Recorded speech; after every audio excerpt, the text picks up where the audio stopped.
we are controlling transmission. You are about to participate in a great adventure. You are about to experience the awe and mystery which reaches from the inner mind to Skeeters baseball. Deep to left field, going back to the track, to the wall, and he got it all. After missing the playoffs last year, the Skeeters look to get back to their winning ways as they strive to win it all again this season. Holy cow! Follow the Skeeters all season long as they drive for the 2018 Atlantic League Championship. I don't believe what I just saw! The Skeeters' new skipper, Pete Incaviglia, and his boys are primed to win it all as they look to claim the second title in franchise history. Sugarland, it doesn't get any sweeter. This is a live presentation of Sugarland Skeeters Baseball. Skeeters Baseball begins now. And look who's coming up. So let's go to the broadcast booth with the voice of the Sugarland Skeeters, Ira Liebman. Welcome to Sugarland, Texas. We are live at Constellation Field, home of your Sugarland Skeeters. A little bit of an earlier start today. A double dip, 2 7-inning games.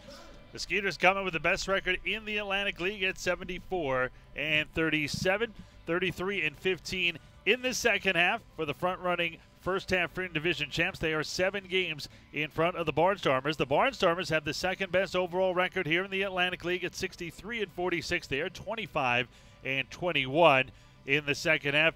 Skeeters will send it their right-hander. Their first 8-game winner, Connor Wade, 8-4 with a 3.28 ERA against Southpaw Nate Reed, a potential Atlantic League Pitcher of the Year candidate. He is 10-3 with a 3.23 ERA. Game number 112 of the season, home game number 65. Hi, I'm Ira Liebman, joined by Ryan Bosner, Kyle Van Hook later on. And Ryan, last night, kind of a wild game. The Skeeters just a few hits short of a season high in hits with 15, 9-5. They win. They got 3 in the first, 5 more in the fourth. And Skeeters used 5 pitchers. The Barnstormers used just 1. Poor Joe Gardner. I guess he, as they say, had to wear it last night. They're a little bit thin on pitching, a little bit thin in the relief, and they needed a lot of relief with the doubleheader here today. Yeah, that was a heroic effort last night. Over 110 pitches. I don't think we've seen a guy throw that many pitches in a single game. At least a Constellation Field. Actually. 120. My goodness, that was some kind of effort. I mean, and that goes a long way with the guys in the clubhouse. You have to imagine, like you said, having to wear it like that. And yeah, I mean, he probably saved them. Now your bullpen's locked and loaded to go today with this doubleheader. That shows you how good the Skeeters are, how deep they are, and how good that bullpen is. After Kubo went 5 innings, Runsler, Campos, you go eventually to Derek Loop after Mark Haynes, and Loop actually didn't have one of his usual great outings, but that's pretty deep where you can just get Kubo for 5 and go one at a time after that. And they're going to be tough to beat. I mean, the one thing that we've seen down the stretch here is that Lancaster, who is the second best overall record, has not been a threat to the Skeeters. Somerset, who's always getting the Skeeters fits, have not been a threat to the Skeeters. They have rolled through York, New Britain, Southern Maryland. I mean, it's going to be hard for them to get beat in the playoffs. I mean, the record says 74-37. That is unbelievable. I mean, there's no team in the league that has a positive record against the Skeeters. They're over 500 against every team in the league. Look at the way they play at Constellation Field. They're 7-1 against the Barnstormers here. And I'm sure we'll get to this later. I mean, the chance to set the home win record today is with the doubleheader. So, I mean, they've been great, and they've been almost just about unbeatable when they're at home. Let's actually get to that now. With the win last night, that's 49 wins. The record is 50. They went 50-21 in the 2013 season, the same year that they set the Atlantic League record for wins at 95, which they would probably beat this year if this was a 140-game schedule instead of 127 this year because of the Road Warriors being in the league. But a sweep here in this doubleheader, you have the record. If you split, you can still get it tomorrow. We didn't think it was going to fall in this homestand. Probably it will. And then the Skeeters, they come in with one more homestand, with 6 games against Long Island. So you're going to blow that record out of the water inevitably. Yeah, I mean, you said it like that. So it's going to be definitely a record that's going to get broken, and one that still has a chance to get broken too. I mean, if they win 12 of their last 15 games, they're going to break that winning percentage record they set in 2013. And 12 or 15, you're thinking, man, that's probably unlikely. But the way this team's playing, I don't think so. Yeah, we talked about how far over 500 they are overall, but with a win here in Game 1, you're 35 games over 500 at home. Talking about the home field advantage. Yeah, and I mean, the thing is, too, you've had a lot of guys get picked up, but then you have guys like, Daniel Robertson and Luke Dykstra who just came in and kind of bringing like that new life. They're it's like a breath of fresh air. I mean, you lose Austin Adams and you get a Gene Boccia, you get a Derek Loop, you get a Mark Haynes. It's like, yeah, you're losing guys, but there's got to be some benefit to having, just like fresh faces in the clubhouse. I mean, it really sucks to lose them, but they're still moving around without them. Let's talk about some of the players and pitchers of the month. And this is just me and you, in our opinion, who really was the player and pitcher of the month. Let's start with player of the month. I'm going to go with Chavez. I think not only is he the player of the month, but I think he's potentially an Atlantic League Player of the Year candidate. I mean, this is a guy who is, I think he goes onto the radar with, at the beginning of the year with Courtney Hawkins here and Jan Sandu with an overall great year. But, Matt's hitting 325. He's been between 325 and 335 all season. It hasn't just been a late hot streak. He's added some more power. He's got 11 home runs, 67 RBIs.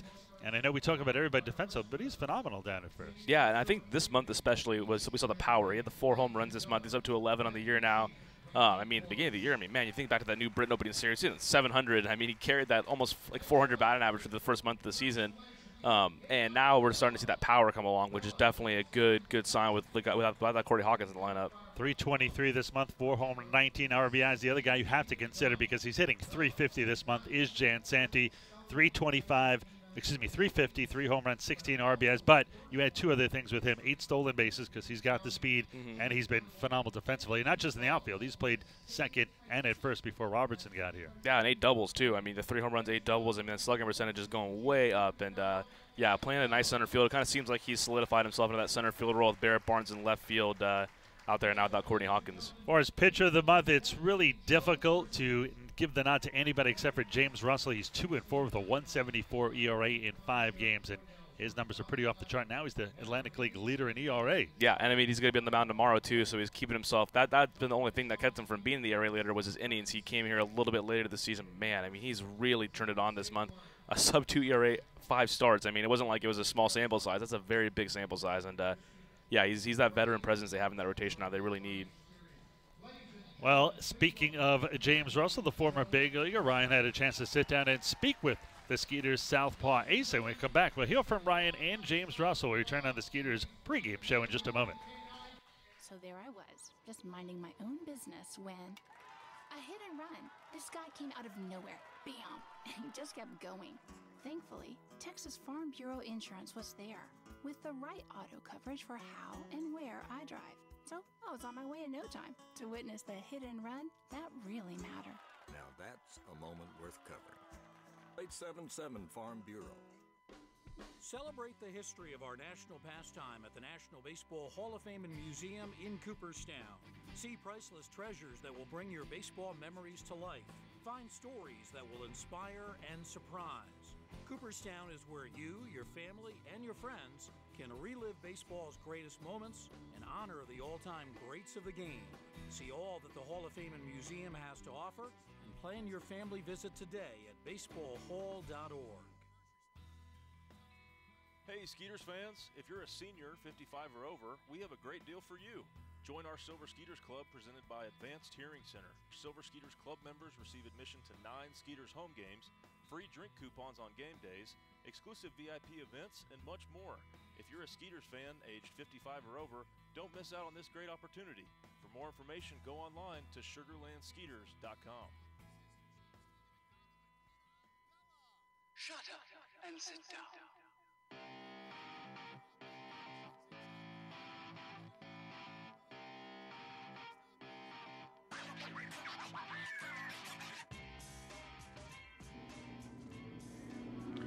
Welcome back to the Skeeters pregame show. This is Brian Posner sitting down with former Major League left-hander James Russell. James, this year it kind of just seems like after every start you're kind of building up strength. It seems like as the year goes on, your numbers are getting better. How are you feeling with at this point of the season? No, I feel good, feel strong, ready to go. Yeah, absolutely. And getting here kind of a late start to the season. I know you were in the minor leagues to begin the year with the Tigers. How is that adjustment going from playing the affiliate level, coming out here kind of in the mid-season transition? It's different, but it's still baseball, still the same game. So you become accustomed to it real quick. Absolutely. And you played with the Airhogs last year in the American Association, now playing the Atlantic League. How close is this league to being like an affiliate level now that you've had a good amount of time under your belt here? I mean, yeah, there's a lot of good competition here. I mean, it's definitely, I mean, it's really close to being an affiliated ball. I mean, pays a lot different, but travel's a little different too. Yeah. But I mean, it's still, yeah, here in Mexico, I mean, they're really close. Mm-hmm. And, most of your career, at least up until this point, you'd been a reliever, with the Cubs and spent time with the Braves as well and the Phillies. Now that you're a starter, what role do you feel, I'm not maybe more comfortable in, but are you starting to feel like, you're kind of a starting pitcher, you're kind of shedding that relief pitcher role a little bit? Yeah, I mean, obviously I came up through the minor leagues as a starter and then didn't really relieve till I made the big leagues. And, I mean, I always saw myself as a guy that could do both, and so I mean, I've never really lost either one of those. And so, going back to the Tigers this year, that's where you began the season, and then, when they released you, having the connection with Pete Incaviglia, I know your dad played with them. How easy was it to come here? Did you have to labor on it to come out here? No, it was easy. Yeah, I mean, I looked up the roster, so I knew most of the guys, and so I mean, it was an easy decision. And getting to work with a guy like Derek Norris, I'm sure you guys are pretty close. A lot of big league service time between the two of you guys. How nice has it been to kind of work with him on a daily basis? Yeah, I mean, it's great. I mean, we also spent a little time together in spring training, and so it made it easy. And plus, I mean, I've played against him enough to where I know what kind of player he is and how he is. And we referenced your dad a couple seconds ago, Jeff Russell, a very illustrious career with the Texas Rangers. What was that like growing up with a dad in the major leagues and kind of being able to go in the clubhouse and all that kind of cool stuff? It was great. It was easy to learn just by watching guys and how they kind of go about their business and what they do day in and day out.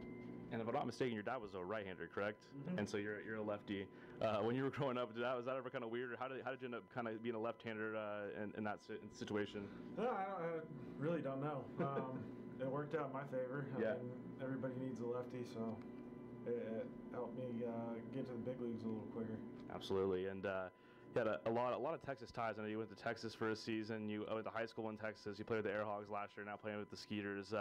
How crazy is that? How much of a place in your heart of affinity do you have for the state of Texas? That's where I'm going to be buried, so. I mean, yeah, I love Texas. It's home. I mean, it's where I've lived pretty much all my life and where I'll be buried, so it's got a sweet spot in my heart. Absolutely. And do you remember Inky, Pete, when you were growing up? I mean, having been on those teams with your dad, do you remember him at all? Or do you guys have any kind of relationship when you were younger? Yeah, we actually grew up in the same neighborhood and lived right down the street. And my wife and his daughter were the same age, and so they would hang out all the time. And then we'd always run around with his boy Nick in the locker room. Sitting down with Sugar Land Skeeters left-hander James Russell. James, a lot of the guys on this team, I mean, they just rape up Pete, just the way he runs this team, and how he's a player-first guy. I don't know how much of you deal with him as a pitcher. I know you guys are kind of on your own little island out there, but what is it like playing for him, and what kind of mentality does he bring to this team? Oh, it's great. I mean, he's just like any other manager. As long as you go out and do your business on the field, there's going to be no problems. And I know it's not really unique to this team because you got guys like Dan Runzler, Derek Norris, guys who have a lot of big league service time. But having spent that many years with the Cubs, I mean, in such a historical franchise, I know it wasn't necessarily the best period of their franchise history, but what was it like, going up and being in Wrigley Field, having your own locker there and all that kind of stuff? No, it was great. It was, yeah, I mean, we struggled for a couple years, but it was nice to finally see the turnover in 15 and see Wrigley kind of showing out and everybody was embracing the winning and all the young kids, and yeah, it was fun. And do you have a favorite memory? I mean, I know you spent a lot of time with the Cubs. Is there one memory that maybe sticks out over all of them with the Cubs? No, not really. I mean, they're all pretty special. Just every time you put on that uniform and go out there and play in front of the Wrigley faithful, I mean, it's always special. And if I had it right, you didn't spend too much time in the minors. So when you got to the big leagues, I mean, do you have a mentor? Did you have a guy that you really latched onto with that Cubs team?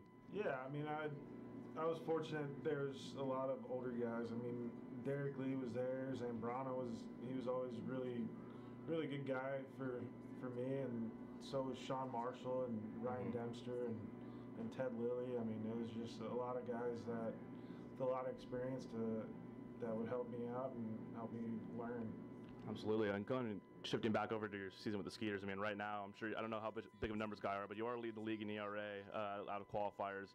What kind of feedback are you getting from scouts or people around the league, or have you gotten feedback, and how's that going along? No, I just go about my business, whatever. If they want me, they know where to find me, and I'll be here. And yeah, absolutely. And in the grand scheme of things, I mean, after having pivot into the independent ball, I mean, how happy are you with the results so far this year? Yeah, I am. I mean, it's hard. I mean, if you're gonna go out there, you might as well go out there and do your best. And so I'm happy I've been healthy the whole year and been able to perform. And I mean, you're the first. I'm not going to get the years right, but you spent a good amount of time with the Cubs, and then it kind of went a little bounce around. I know you spent some time in the Mexican League as well. How has that gone from being, kind of having that continuity to being you're kind of jumping around to different places, different leagues, and different countries for that matter too? Yeah, I mean, it's different. You never think about it whenever you're playing, and then next thing I know, I'm getting traded and then get released, and then here comes reality. Yeah, and I mean, and I know you have some experience because your dad played in the majors, but how tough is that for people that may not know when you get the call, like, you're getting traded to the Braves, and then you went back to the Cubs and the Phillies? I mean, and you got family. I mean, how difficult is that when you get that news to kind of compartmentalize it? Yeah, I mean, it's weird, but I mean, it's part of the business. It's what you sign up for. I mean, it's a business, and that's their deal. Yeah, and you guys got a pretty solid rotation here. I mean, with guys like you, Connor Wade. I mean, Dallas Beeler, both Billies with the Cubs, and then you go in the bullpen. You got guys like Rensler, Felipe. You guys feel like you got a little swag on this team. I mean, I know you're leading the league in ERA, and the record speaks for itself. But do you feel like a little bit of swagger when you take the mound out here? Yeah, I mean, everybody just kind of. I mean, it's a tight group between pitchers, and we all bounce ideas off each other and kind of get game plans, and I mean, it's fun. Chad with Skeeters left-hander James Russell. All right, I'm going to throw a question at you. Major league career, who was the toughest batter that you had to face?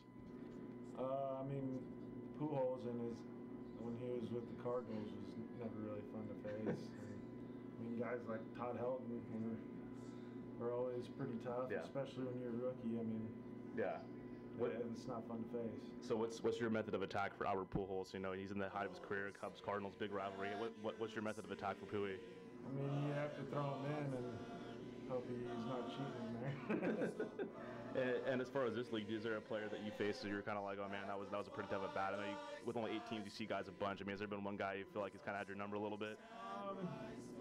Not really. I mean, we have me and Fran Sosa with what team?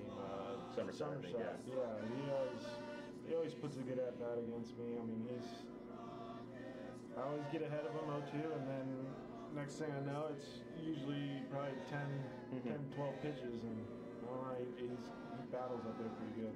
Absolutely. Chatting with Skeeters left-hander James Russell will end on this one. As a baseball lifer, like we've talked about your dad playing in the majors, I mean, how awesome is it, like the beauty of baseball, to have like a league like the Atlantic League to kind of revive players' careers? And I mean, you see it on this team, 11 guys. I mean, how beautiful of a thing is that, really? Yeah, it's great. I mean, it can only get better. I mean, there's still work to be done, but I mean, this league could end up being a pretty good league. Absolutely. That was former Major League left-hander and Skeeters left-hander James Russell. Skeeters pregame show back in a few. Every Saturday home game at Constellation Field will feature a giveaway or a post-game concert for fans in attendance. Giveaway nights include such items as hats, SWATs and Star Wars bobbleheads, a Tracy McGrady bobblehead, and much, much more. While the post-game concerts feature artist 80s sensation The Spasmatics, country bands with Roger Krieger and Jack Ingram, and even a Jimmy Buffett cover band. For a full lineup, visit SugarlandSkeeters.com for more information. Sugarland Skeeters, it's more than baseball. Thank you, Shane. I'm down here with Connor, and he is ready to get this game going. Take it away, bud. Play ball!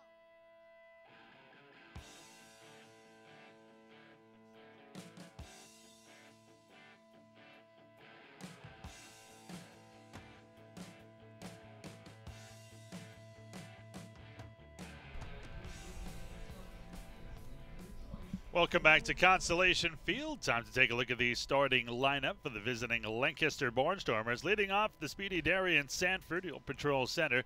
Batting second and playing second is Tyler Bortnick. In right field, Blake Galen. He is in the 3 hole. The cleanup hitter in Ryan Castile. He'll be doing the catching. Josh Bell, the player coach at third, bats 5th. Batting 6th, Casey Hobson at first. The shortstop, Vladimir Frias, bats 7th. Carlos Garcia bats 8th. He'll be the DH. Rico Noel is in left, and he will bat 9th. Defensively for the Skeeters, Barrett Barnes in left. Anthony Jansanti in center. Luke Dykstra patrols right field. Around the infield diamond, it is Albert Cordero at third. Javier Betancourt at second.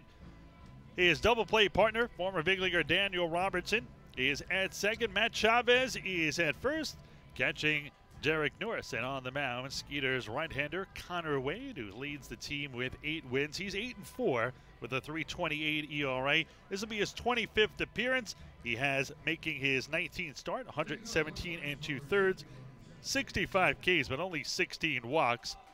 129 hits allowed for the 26-year-old right-hander, 6 foot, 198 from Scottsdale, Arizona. Well, game 1 of a doubleheader. The first pitch here is outside, ball 1, 1-0, and we are underway. Game 1 of 2 7-inning contests. We'll bring you today about a half an hour between. And Skeeters have played very, very well on this homestand. They are 5-2. This one is a little bit low and away. 2 balls and no strikes. So games 2 and 3 of this 4-game series. Doubleheader because of the washout in Lancaster. No more games on the road in Lancaster. So playing it here.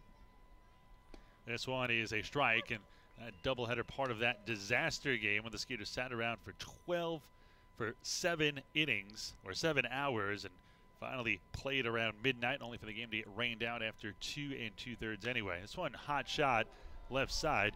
2 balls and 2 strikes here on the speedy and Darian Sanford. Sanford 278, no home runs, 29 RBIs, leads the Atlantic League with 67 steals.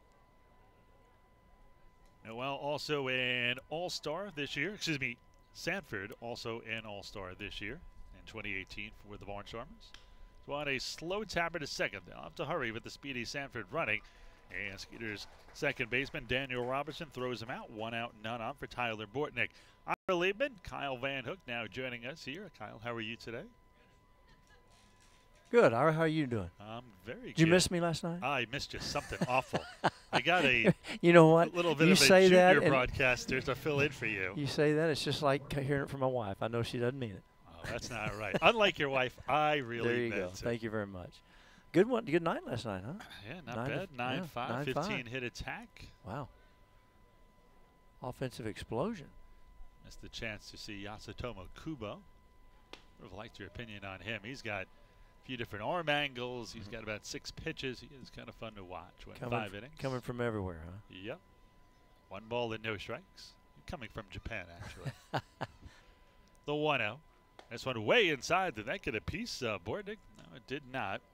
Just a little dramatic there from Tyler. Bortnick was an all-star last year in 2017 here in the Atlantic League, but it was for the Somerset Patriots where he had 273, 2 home runs, 30 RBIs, 11 steals in 71 ball games. This one is skied to right. Dykstra is there. He'll back up a couple steps and haul it in for the second out. So 2 outs, none on for Blake Galen. Galen accolades up and down, really. Comes in 286, 22 home runs, 76 RBIs, the 22 long balls, and 76. Leads the Atlantic League. He's a 3-time Atlantic League All-Star, 2012, 2013, and 2018. And Galen also was the Atlantic League Player of the Year in that 2012 All-Star year. He hit 338, 22 home runs, 89 RBIs, and even stole 25 bases. 169 hits in 134 games. It was quite the year. He has been with the Barnstormers on and off since 2012. Popped up left side. This is going to stay in play for Cordero. And the Skeeters' third baseman brings it down in foul territory, just to the left of the third base bag. So very quick, quiet, and nicely inning for Connor Wade. A ground out, a foul out, a fly out. 1, 2, 3 go the Barnstormers here in the top of the first. Skeeters coming to bat for the first time when we return. Has your home or commercial insurance claim been denied or underpaid? At Morgan Elite Specialist Services, we know that the insurance claim process can be stressful. Our public adjusters have the experience to make this process as smooth, easy, and comfortable as possible, so you can get on with enjoying the things you're protecting. Learn more by visiting us online at messtx.com. That's MESSTX.com. Or call us today at 855-445-3404. We truly look forward to meeting you. Shane, this is Michaela, and she told me she plays softball. She runs Sugar the Land bases Unite. fast, and she Get is your ready postseason to tickets go. now by Michaela, go calling ahead and take your spot TDECU there at ticket first office base. at Watson, you ready to go over there? 281-240-4487. Okay, on That's your 240-HITS. Get Or you set, can go to sugarlandskeeters.com. And be they sure are to join both the voice off of the and Skeeters, running. Ira She Liebman, wasn't lying for about every being fast playoff as game on Michaela Sweet is rounding 96.1 second. FM. And Swanson The new gets home to of the third, and Sugarland it Skeeters, looks like as your we've got a Skeeters look to fan take with home their his- second the title team in baseball franchise card came history. out today, so Go Swanson Skeeters! is going to sign that autograph. Spring Free Trampoline. So Michaela's not going to The stop perfect way to go outside and be active. Your family will enjoy the thrill of a trampoline that keeps them safe and engaged all year long, right in your backyard. Visit us in Katy or online at www.springfreetrampoline.com. Smart in safety, smart in quality, smart in innovation. Spring Free Trampoline.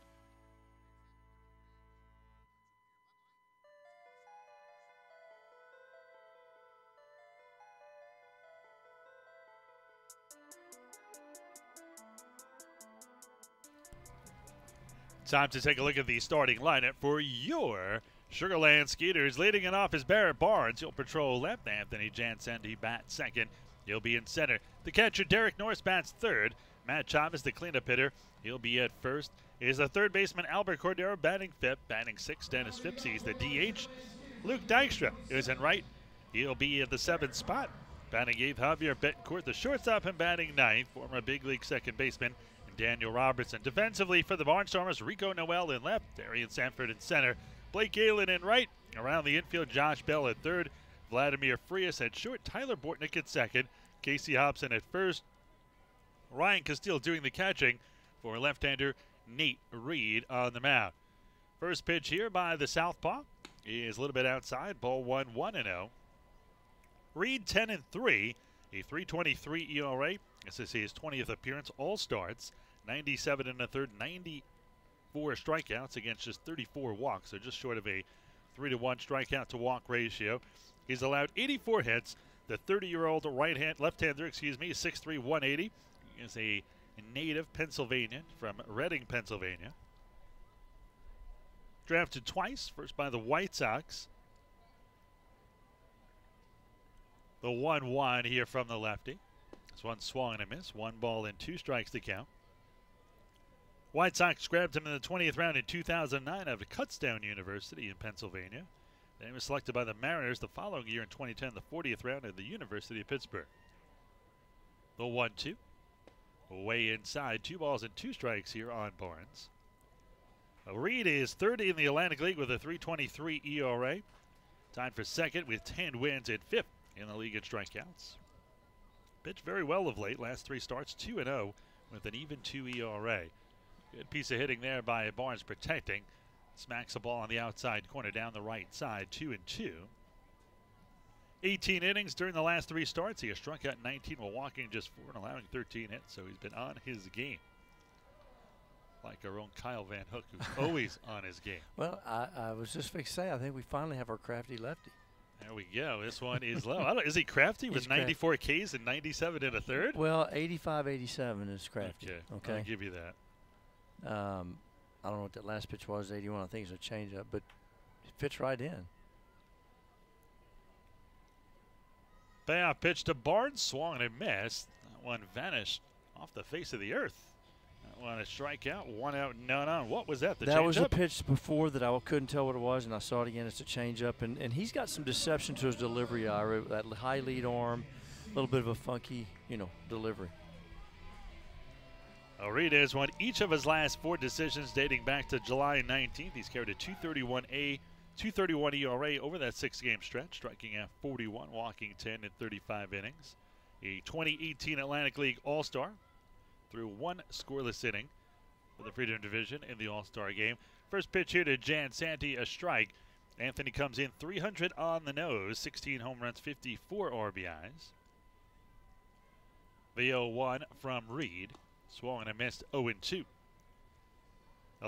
For Lancaster, Reed is appearing in his 4th season with the Barnstormers. He's first appeared with the Barnstormers in 2013 and also played for Lancaster in 2015 and 2017. Lifetime with the Barnstormers, 26-19 with a 3.38 ERA, 107 career appearances, 52 starts.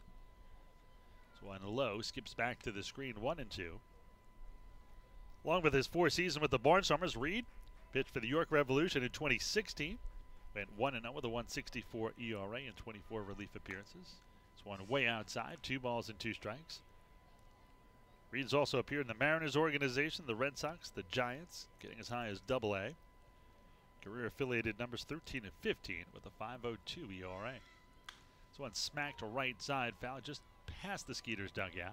Count remains 2 balls and 2 strikes. And I was a member of the Mariners scouting staff when we drafted him, and I don't even remember. Wow, no kidding. Well, you know, great job. Well, thank you. That's the least I can do, right? Not remember, or the fact that you guys drafted him? Not remember. I you know, it's not from your area, and you kind of listen to the names, but then you kind of lose track of them. So they all blend together eventually. Yeah. The 2-2. This one is hit to the right side, and past the diving Casey Hobson. The big shift was on. The only one on the right side of the infield was Hobson, and just missed that one. Be a single for Jan Santi. Continues his hot hitting. 1 on, 1 out here for Derek Norris. Reed has allowed just 4 earned runs over his last 3 starts. Last time out was his best start, but he got a no decision. In a 6-3 loss to the Patriots, he went 6 innings, no runs, earned or otherwise, 2 hits, 3 walks, 9 strikeouts. The third time this year, he's pitched 100 or more pitches. 2 of the 3 exactly 100, including last time out, 57 for strikes. Does not take a mathematical genius to know that 57% of his pitches that night were for strikes. 1 ball and no strikes to count here to Norris. Skeeters with a 9-5 win yesterday. If the Skeeters sweep this doubleheader, they will set a new home win record with 51 victories. And they still have another homestand to go. This one is a strike just above the belt. 1 ball, 1 strike with 1 out and 1 on, and no score here in the bottom half of the first. So what you're saying, it's in the bag, aren't you? I'm not saying anything about in or a bag. You don't sack the bats. That's right. Don't no jinx it. Bat sacking. The 1-1. This one is a strike at the knees. Perhaps 1 ball and 2 strikes to count. Norris last 22 games hitting well. 325 going 26 for 80. A home run and 14 RBIs. Also walked 10 times, so really getting on base as usual. 36 times in 22 ball games. Jan Santi with speed stole a base last night, but has since returned it to the lost and found. Starts and stops. This one swung and missed. Strike 3. What has he clocked on that strikeout? That was 88. Really, it looks like it's 93, yeah, 94. Wow. Again, it's, you know, when you mentioned all the strikeouts and I see the velocity, there's things that come to mind. It's the deception, it's the high lead arm, and he hides the ball back behind him real well. So it's hard for the hitters to get a good look, and it comes out of the hand late. But can you consistently have high strikeout numbers when you really do not have a very good fastball at 88? Oh yeah, I mean, really? If you've got the deception like he does, it's just hard to see the ball, and you pick it up late, and he's got some deception, and you add the changeup, the good changeup in there, which really helps him. I'm sure you know all about deception. You've been deceiving your wife for years. This one is through the left side for a base hit. Jan Santi, a big turn, holds on. I like that, Ira. Yeah, you know. You're coming right at me. You know, got to keep you on your game. We got 14 innings. And, oh, yeah, that's true. You've been in the doghouse for years, so it's no question. Secret. That's right. But it's not the size of the doghouse. It's the bite, isn't it? It is. It is the bite. And I've got it fixed up pretty nice where it's, you know, it's actually kind of comfy. Yeah, a little man cave in there. Nice. So big screen. Oh, definitely. How do you get the big screen into the little house? It's a tough fit, but you got to make it. You just get it done. Just make it work. Yeah, just make it work. And a fridge full of Bud Light, and you're good to go. Wow. How do you get electricity out to the doghouse? Well, I can't reveal all my secrets. Okay. So maybe you should for all the men who are in the doghouse. Maybe you could have one of those, you know, great websites that takes off and you make $1 zillion. The doghouse.com. the Doghouse Diaries. There you go. You Yeah. even have a name for it, so you Yeah. have thought this Yeah. through marketing. I've been thinking about a reality show, honestly, and we'll see what happens. Nice. Wow, you see, you're thinking big picture. The so, Kardashians have nothing on me. I see this. Keeping up with the doghouse. That's right. We're keeping up with the Van Hook. I kind of like that, the Doghouse Diaries, huh? Yeah. The trials and tribulations of being married. It lasts about one show, and people go, "What is this?" No, We're people not are going to watch it and go, "Oh, my wife does the same thing." That's right. Hey, I'm not alone. What's happening here? The third base umpire, Bill Worthington, is speaking to Nate Reed. Why would an umpire be speaking to a pitcher here?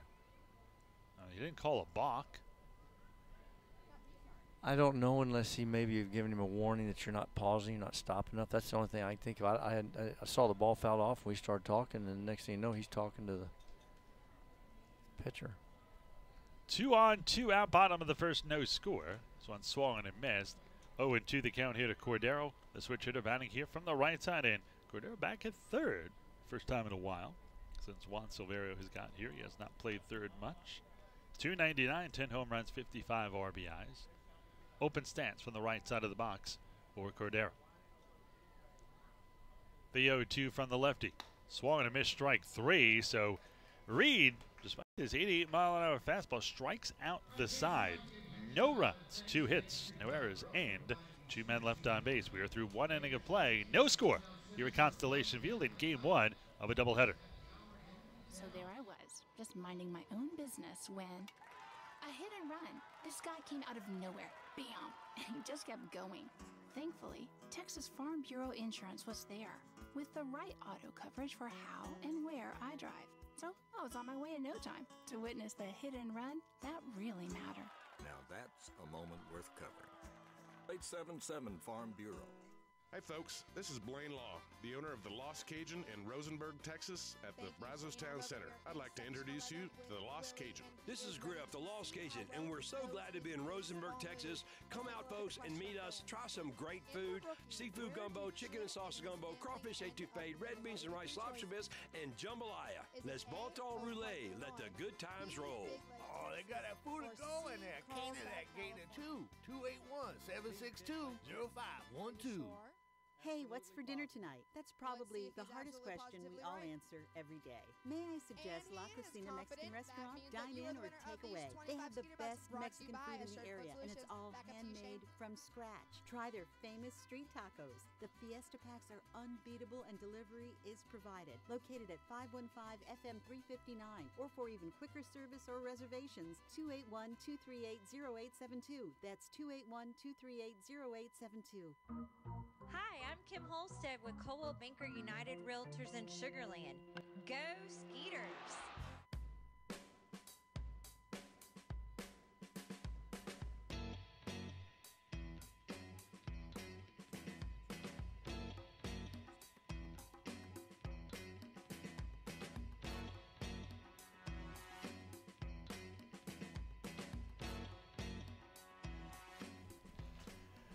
Connor Wade made quick work of the Barnstormers in the first. He got them 1-2-3. He'll face 4, 5, and 6. Ryan Castillo, Josh Bell, Casey Hobson. First pitch here is a strike. No balls and 1 strike to count. Wade needed just 9 pitches in the first inning to get them 1-2-3. Nothing but strikes for Wade here. No balls and 2 strikes. Wade is one of those guys that a scout would look at him and say, well, he doesn't throw that hard, and, you know, he doesn't seem to blow anybody away. Doesn't pile up the Ks. Doesn't walk many guys. He doesn't. He doesn't strike out a lot of guys. He doesn't walk a lot of guys, but all he does is get guys out, and that, my friend, is part of the battle. This one is inside. Now, why does a guy like Wade not get looked at? Unless you're throwing 94, that's just it for you? No chance for Jamie Moyers of the world anymore? Those guys gone for good? Well, first of all, Jamie was left-handed. True. This one is grounded to short. Betancourt has it. The throw to first in time, 6-3. You'll always sacrifice velocity with a left-hander. Okay? Why is that? Because natural deception. Yeah, lefters are harder to hit. They don't see that. You don't see that many of them, so they become harder to hit. Most guys averages against lefties, except I shouldn't say that because right-handers usually hit better against left-handers, but you'll sacrifice velocity for a left-hander. So far what you've seen on Wade, if you were scouting him, what would be the book on him? It looks like he's more of a spot. You know, he spots the ball, he, mixes it up in and out, keeps you off balance. The crafty righty we've been talking about. There we go. He's got some effort in his delivery, and if I was a pro scout, I could, obviously because of his age, and see there's a little slider, 83. He got a little shoulder effort, which would indicate if he was a young guy, you might be fearing injury. Well, he's only 26. That's old for professional baseball. Wow, that's so and sad. I can relate a story to you in just a second on that. The 0-2 on the outside corner, strike 3. Bell did not think so. Well, first K of the day, and there's one away. In high school, if a player is birthdays have become an integral part of the draft process. If a player turns 19 on or before anywhere close to the draft, he's almost a forgotten issue. 19? 19. Why? There are numbers. Again, we're talking about analytics and sabermetric people. And I don't know if they're one and the same or not, but I'll just say analytics. The analytics, the numbers have shown the older high school players have less chance to make it to the big leagues. But they're drafting guys out of college who are 22. I understand, and I'll give you really a head scratcher. The 1-0. This one is a little low and away. 2-0 here. If a kid's 19 coming out of high school, when he gets to Division I or 2 or 3 in major college, there's a good chance he's going to be sophomore eligible his second year at college because it's one swung and a miss, 2-1. Because they have a rule that says if you turn 21, you're eligible for the draft your junior year of college, or if you turn 21 within 60 days of the draft, either before or after. Yet you can come straight out of high school at 17 or 18 and be in the pros. This one is strike 2 and 2. Right. I don't get that rule. It doesn't make any sense. You can come out of high school and defy those rules, or go to college and you have to live with them. Right. I don't. I can't explain it, but my point is, we spit on the 19-year-old. One misses inside. Wade thought he had strike 3, 3 and 2. For lack of a better term. And 2 years later, now he's a 21-year-old sophomore eligible kid. We're all giddy about this young man. What's the difference? 20, and that one's just boggled my mind. I don't understand it. Payoff pitch coming here from Wade. This one is outside, ball 4. A rare Wade walk. In fact, it is so rare that it's just his 17th walk of the season. And that's in now 19 starts. Back when you go back, let's see, 1, 2, 3, 4, 5, 6, 7 starts. He has walked just 4 in his last 7 starts. Wow. That's pretty good. So 2 outs, 1 on. First base runner to reach against Wade, and Vladimir Frias will step in. Frias, the switch hitting all-star, batting here from the left side against the right-hander Wade. One swung and chopped foul off of first. No balls and 1 strike. Frias, 284, 6 home runs, 35 RBIs. So a guy who is 19 years old coming out of high school is not deemed a prospect, but 2 years later, all of a sudden he jumps from 90 to 95, and now scouts are drooling all over him. Exactly. Crazy. And I've scratched my head. I've asked questions and can't get much of an answer. Does it go the other way around, where they think a guy's not matured yet when he's a young senior at 17 years old? No, and there's a kid from Ridge Point High School here in Sugar Land was going to declare as a 17-year-old his junior year, and they kept emailing me, are you sure you've seen him?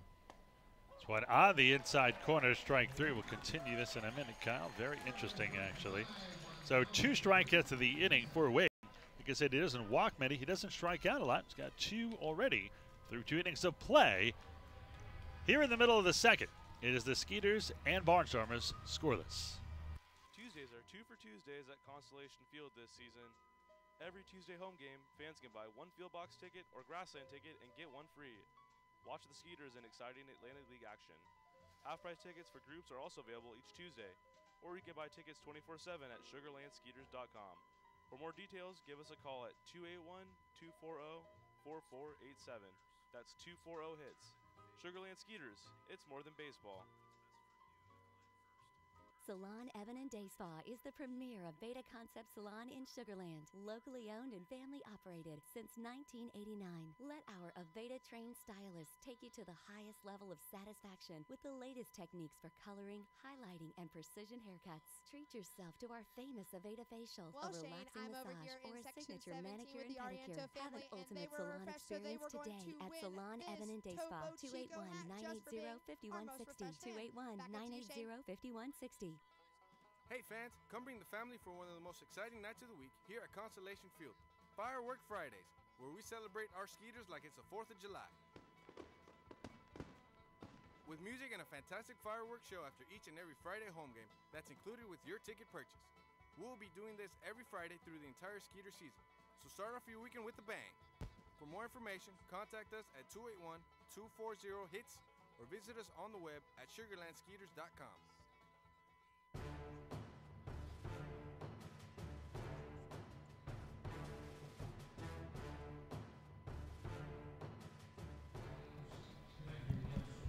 We move to the bottom of the second. Skeeters trying to score first here in a scoreless contest. Dennis Phipps, Luke Dykstra, Javier Betancourt, 6, 7, and 8. Phipps comes in as the DH, 268, 9 home runs, 36 RBIs. We were saying about the local Sugar Land high school product? Yes, he was 17-year-old as a junior and had declared early for the draft, kind of like Bryce Harper did. Okay. And I received numerous emails. That's why it's hit in the air to right field. Backing up is Blake Galen, and he's going to haul it in for out number 1. You know, asking if I was sure about my evaluation on his talent. They weren't questioning my evaluation. They just, because of his age 17 years old, he became attractive to them because he was a good-looking physical specimen. He'd been in some of the showcase circuits, so he had some tools. He just wasn't able to utilize those tools and put it together. In my evaluation, he needed to go to junior college, somewhere like that. He ended up going to University of Pittsburgh, believe it or not. Oh wow! So that's kind of the world we live in. So one outside. So why were they unsure? Because they've gotten mixed scouting reports. Some people liked him, some didn't. No, it's just the fact that he was 17 and that intrigued them, and they wanted to make sure that I was sure of myself. And they finally backed off when I said, I'm sure. I've seen him enough times, and they trusted me, and they said, okay. He had signed with the University of Texas. They kind of released him of his scholarship. Then he was going to go to San Jack here in town, and then next thing you know, he ends up at Pitt. This one, a bullet down the right side, foul. 1 ball and 2 strikes here on Dykstra. Now, is it a different criteria because you see this all the time? A lot of free agents sign out of the Dominican Republic at 16 years old. Yeah, you know, it's a little bit different in that you're not spending quite the money that you do, other than the big name guys from the Dominican and from Venezuela and Puerto Rico. They're usually you can sign them for a lot cheaper, and there's tons and tons of them that sign at 16 and by 20 they're done. You know, just because so it's just they're playing the odds. They didn't. Yeah, they leveled off. They regressed. So 3 of and right.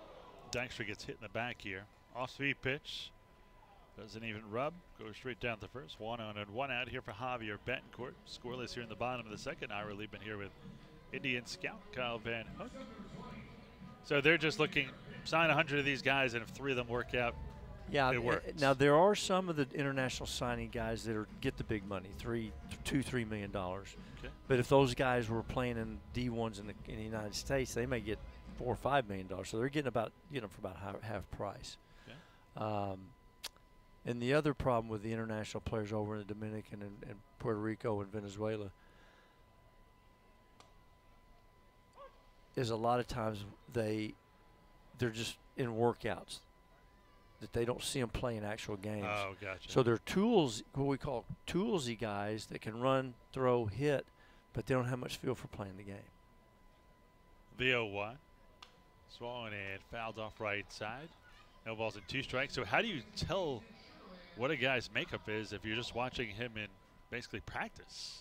I mean, yeah, there's plenty of that football players that are great, yeah, practice, combine, great combine players. Exactly. Matter of fact, that's always kind of boggled my mind as to the NFL. This one punch foul down the right side. Yeah, it's really important to find out a vertical leap of a linebacker. I mean, how does that play? Well, yeah, but my head scratcher with NFL is you've got all this tape of them playing games at their colleges, And then a guy that didn't really light you up when you watched him play or in tapes, he comes to the combine and puts up good numbers, and all of a sudden you go, oh, this guy's good. Well, he wasn't good on the field in college. Swan fouled off again to the right side. Count remains 0-2 here on Betancourt. Yeah, I agree. I mean, if the guy can play in game film, obviously a combine. Yeah, some guys raise or lower their stock in combines, which is just nuts. And I've had some of the older scouts that mentored me say don't raise a guy up the flagpole too high if he has a good workout. Don't lower him too low if he has a bad workout. This one is served out to left center field, but Sanford is there. The liner will be brought down by the center fielder. There's 2 down. It's like, don't believe what you see in September. Well, yeah, you know, and again, it's, you know, there's a ton of stories about guys that saw a kid in a workout, you know, hit bombs over the left field fence and run a really fast time and throw really good, and then he gets in the game and it doesn't translate. Like those the whole bombs, movie Trouble with the Curve, right there. Exactly, yeah. And so, you know, again, don't get fooled by workouts. I mean, even good major league players like Wade Boggs, who never hit many home runs, they say he would launch him out all the time in batting practice, one after another. Yeah, I mean, the first-hand experience I have is Ichiro. Tremendous power, and no one knows it because all he wanted to do was get his hits so he could maybe get in the Hall of Fame, which he probably will. This one high and outside, 1-1, but don't you think he's thinking more like the hits are going to help us win, whereas home runs may or may not? I could get 200 hits, I might get 20 home runs. There wasn't a whole lot of team in Ichiro. Really? Yeah. Interesting. So it is a hot shot over the mound by Reed. Grabbing it as the second baseman, Bortnick. He'll step on second. Nice play by the second baseman, and good wear for Reed as he didn't touch that, deflected somewhere else. Well, that'll do it on the 4 unassisted. No runs, no hits, no errors. 1 man left on base. We are through 2, and we are still scoreless. G2G Family Shooting Range in Rosenberg wants to invite you to stop by and check out the cleanest, safest, and most enjoyable shooting range in our area. G2G is family, female, and male friendly. They offer proper licensing and home defense training. Don't just think you know you know what to do to defend yourself and your family. 832-595-8415 to find out more, or just stop by at 25635 Southwest Freeway. Are you buying or selling a home in Longmeadow Farms, Aliana, Waterside Estates, Pecan Grove, New Territory, Greatwood, or Harvest Green? Depend on Kim Halstead and Coldwell Banker United Realtors at 281-777-1907. A multi-million-dollar producer and Fort Bend County real estate expert, Kim is uniquely qualified with a proven track record of success and almost 20 years of satisfied customers. Kim Halstead and Coldwell Banker United Realtors, 281-777-1907. Available female is seeking a long-term relationship with someone I can depend on. For someone that I can trust and feel safe with. For someone that isn't just after me for my money. Someone who is ASC certified and can handle all my automotive needs. Christian Brothers Automotive is the perfect match for you. Located in New Territory right behind the Randalls, Christian Brothers is locally owned and operated by Kelly Adams. You can trust Kelly to take the fear out of auto care. Her number is 281-242-2886 to start your new relationship today.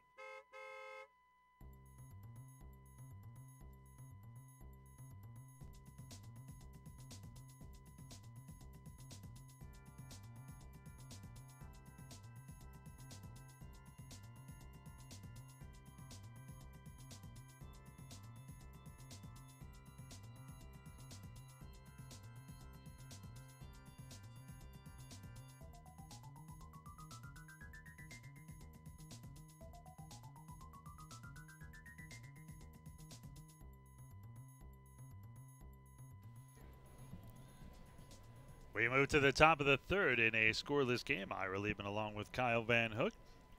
Here in the top of the third, it'll be 8-9-1. Carlos Garcia, Rico Noel, and then back to the top of the order with Darian Sanford. Garcia, the DH, 275, no home runs, 15 RBIs. The switch hitter batting here from the left side of the box. Swan a little bit outside, 1-0. Wade, of pitchers with at least 95 innings. Wade 16 walks, with the fewest of any pitcher in the Atlantic League. Wade has allowed just 6 walks over his last 8 starts as well since the All-Star break. 56 innings. So I'd hit in the air to left. Barnes has it measured, and he'll bring it down for out number 1. So 1 out, none on for Rico Noel.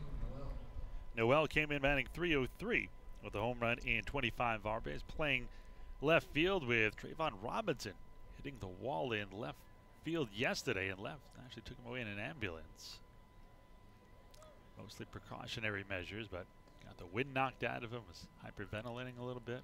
But they say he will be okay. Wade, 29 and 35 lifetime, a 4.05 ERA, 137 games, 89 starts, including a save coming into this season. In College World Series All-Tournament honors in 2012 while pitching for the University of Arizona, for his home state. He's also selected as the Louisville Slugger preseason second-team All-American in 2012. No balls and 2 strikes to count here to Rico Noel, second in the league to his teammate in stolen bases with 44. Darian Sanford was on deck, 67. So 111 steals between these two. This one just missed outside. 1 ball and 2 strikes to count. No score here in the top of the third. Wade just waiting for Noel to get set. He is. And the 1-2. This one hot shot to third, but right at Cordero. He'll fire it across the diamond in time to get the speedy Noel. There's out number 2. Yeah, it's a little bit more evident now that Connor Wade's just a really, we call him a strike throwing machine. I mean, he gets ahead, he hits both, we call it using both sides of the plate. You know, fastball, that last hitter, first pitch is a fastball in the black outside for a strike, next pitch is a fastball inside for a strike, next pitch was a fastball away that just barely missed. I mean, this guy's got really good command. And we talked about the difference not between control and command. This guy can really spot the ball. So wouldn't he be valuable even if he's going to fill a AA roster for an organization? Yeah, I mean, there's other circumstances, but I would think somebody might, if they need somebody to come in and just, we call it an inning eater, they can come in and throw strikes and eat innings. Yeah, I could see him having a value to somebody, at least on the AA level. No balls and 1 strike to count here on the speedy Darian Sanford, 67 steals. Squares to bunt here, much like Alvaro Rondon, tries to bunt his way on, but bunts through that one. No balls and 2 strikes to count. If he gets on, I would really like an evaluation on him. Clearly the fastest guy in the league, but I don't think he can read a pitcher at all. He just tries to outrun the ball. No balls and 2 strikes. Connor Wade gets the sign from Norris. This one is on the outside corner, strike 3. Way to spot that outside corner. That is the 3rd strikeout for Wade. That's his second 1-2-3 inning in the first 3. Middle of the 3rd inning. Barnstormers nothing, Skeeters nothing. So there I was, just minding my own business when a hit and run. This guy came out of nowhere. Bam! And he just kept going. Thankfully, Texas Farm Bureau Insurance was there with the right auto coverage for how and where I drive. So I was on my way in no time to witness the hit and run that really matter. Now that's a moment worth covering. 877 Farm Bureau. Skeeters fans, end your weekend with Skeeters baseball at Constellation Field for Sunday Fun Day. We have something for everyone. Play catch in the outfield, and your favorite Skeeters players will be signing autographs before the game. Also, after the game, all kids will be able to run the bases. Constellation Field has everything you need for a fun, family-friendly, affordable day at the ballpark. For more information, contact us at 281-240-HITS or visit us on the web at sugarlandskeeters.com. Saturdays at 4 p.m., it's the Top 40 Block Party on Sweet 96, sponsored in part by your plumber for life, Steinmetz Plumbing in Richmond. They're called your plumber for life because once you've used Steinmetz, you'll never use anyone else. They are fast, efficient re-pipe specialists. And for any plumbing emergency, it's Steinmetz. For quality of work, fair pricing, and a wonderful customer service experience, it's Steinmetz Plumbing, yourplumberforlife.com or 281-620-9200.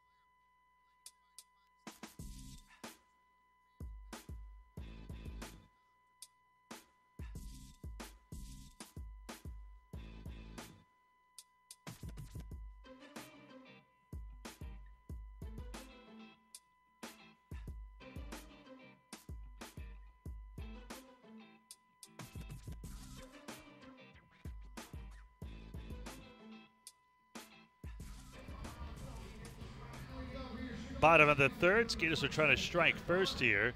They will send up the top of the order, 1, 2, and 3. Barrett Barnes, Anthony Jansanti, Derek Norris. A couple of pretty good table setters for Norris, and then Chavez if one of them reaches. Barrett struck out his first time up. This one is a little bit low, 1-0. Reed, much like his counterpart, has 3 strikeouts. He struck on the side in the first, despite allowing a hit every other at bat. Strikeout, hit, strikeout, hit, strikeout. And only hit a batter last time. Got everybody else out. The 1-1. Swung and fouled off to the right side. 1 ball and 2 strikes to count. So if you were a scout, and you are, you have to choose one of these two. I'm glad you think so. Reed and that Wade. means a lot to me. Hey, I got to boost you up. I'm There you always go. knocking you down. I got to boost you up once in a while. That's right. It's like as a coach. You coach, you know, first you got to be hard on the guy, then you build him back It's up. the Oreo cookie theory. Oreo cookie, this I got to hear. Well, I Oreo do cook- I like Oreo cookies. So this Oh might yeah, be a good especially theory. the double stuffs, by the way. So, see, we're thinking on the same Yeah, plane. there you go. There Oreo may not cook- be a better yeah. cookie than the double Oreo stuff. cookie theory: compliment, criticize, compliment. The compliment sandwich. Yeah, compliment sandwich. So that the criticism doesn't sting as bad because you're going to say, "Hey, you did a great job tonight," but. This one is served into center. Long run by Sanford. He's going to yield to the right fielder Blake Galen, who had a much easier play. And there's one away. But both the outside and the inside of an Oreo are both really good. No, so no I don't know if question. that works out as well. It's just an old coaching term. I don't want to get too deep into it. You're acting like my analytics guys. You're trying to delve in and dissect and. It's more of a psychological ploy. Take it for what it is. It's an Oreo cookie. You got an outside, middle, and an inside. Soft You know, in the middle, crunchy exactly. on the outside. You say, hey. So you're hard on the outside and you're Well, soft yeah, on the inside. we're kind of reversing the Oreo cookie. We're. This one hit out to left center field. This one is trouble. Does Jansanti have enough? No, it is run down by the speedy Noel. So Jansanti gives it a ride, and he'll have to deal with the Oreo cookie. Now, by the way, that was a tremendous catch, and it didn't. He made it look easy already, but his jump and his route combined with his foot speed I didn't think he had a chance to get it when he first hit it. Yeah, Noel and Sanford, there's a ton of speed between those two out there. Noel got picked up last year, late in the season, from the Barnstormers by the Astros. There was some talk about maybe them bringing him up for the playoff run to be a pinch runner off the bench. He has so Wow. much speed, but that never materialized. He went to AA and AAA, Corpus Christi and Fresno, about 25 games combined. But you can have the foot speed and not have the instincts to catch that ball, if that makes sense. True. You mean just not having a good glove or a good route? Just the instincts, the read off the bat, the jump, and the route. The 1-0, right down the middle for a strike, 1-1. Back to your Oreo cookie. You ever taken 2 double stuffs, taken off the top and jam them together? Not It's 2 double stuff. No, I have never. No. Oh, really? You haven't lived, Kyle Van Hook. That's just like shooting the cocaine right into your veins, isn't it? Isn't it? Yeah, there's a sugar rush. I'll say that much. You'll be bouncing off the walls Exactly. for a while. This one is inside. 2 balls and a strike. You're not going to sleep for hours, but you criticize them. You compliment them, criticize them, compliment them. So you say, hey, you had a great game, but we got to have a better job on that fly ball. Good effort, though.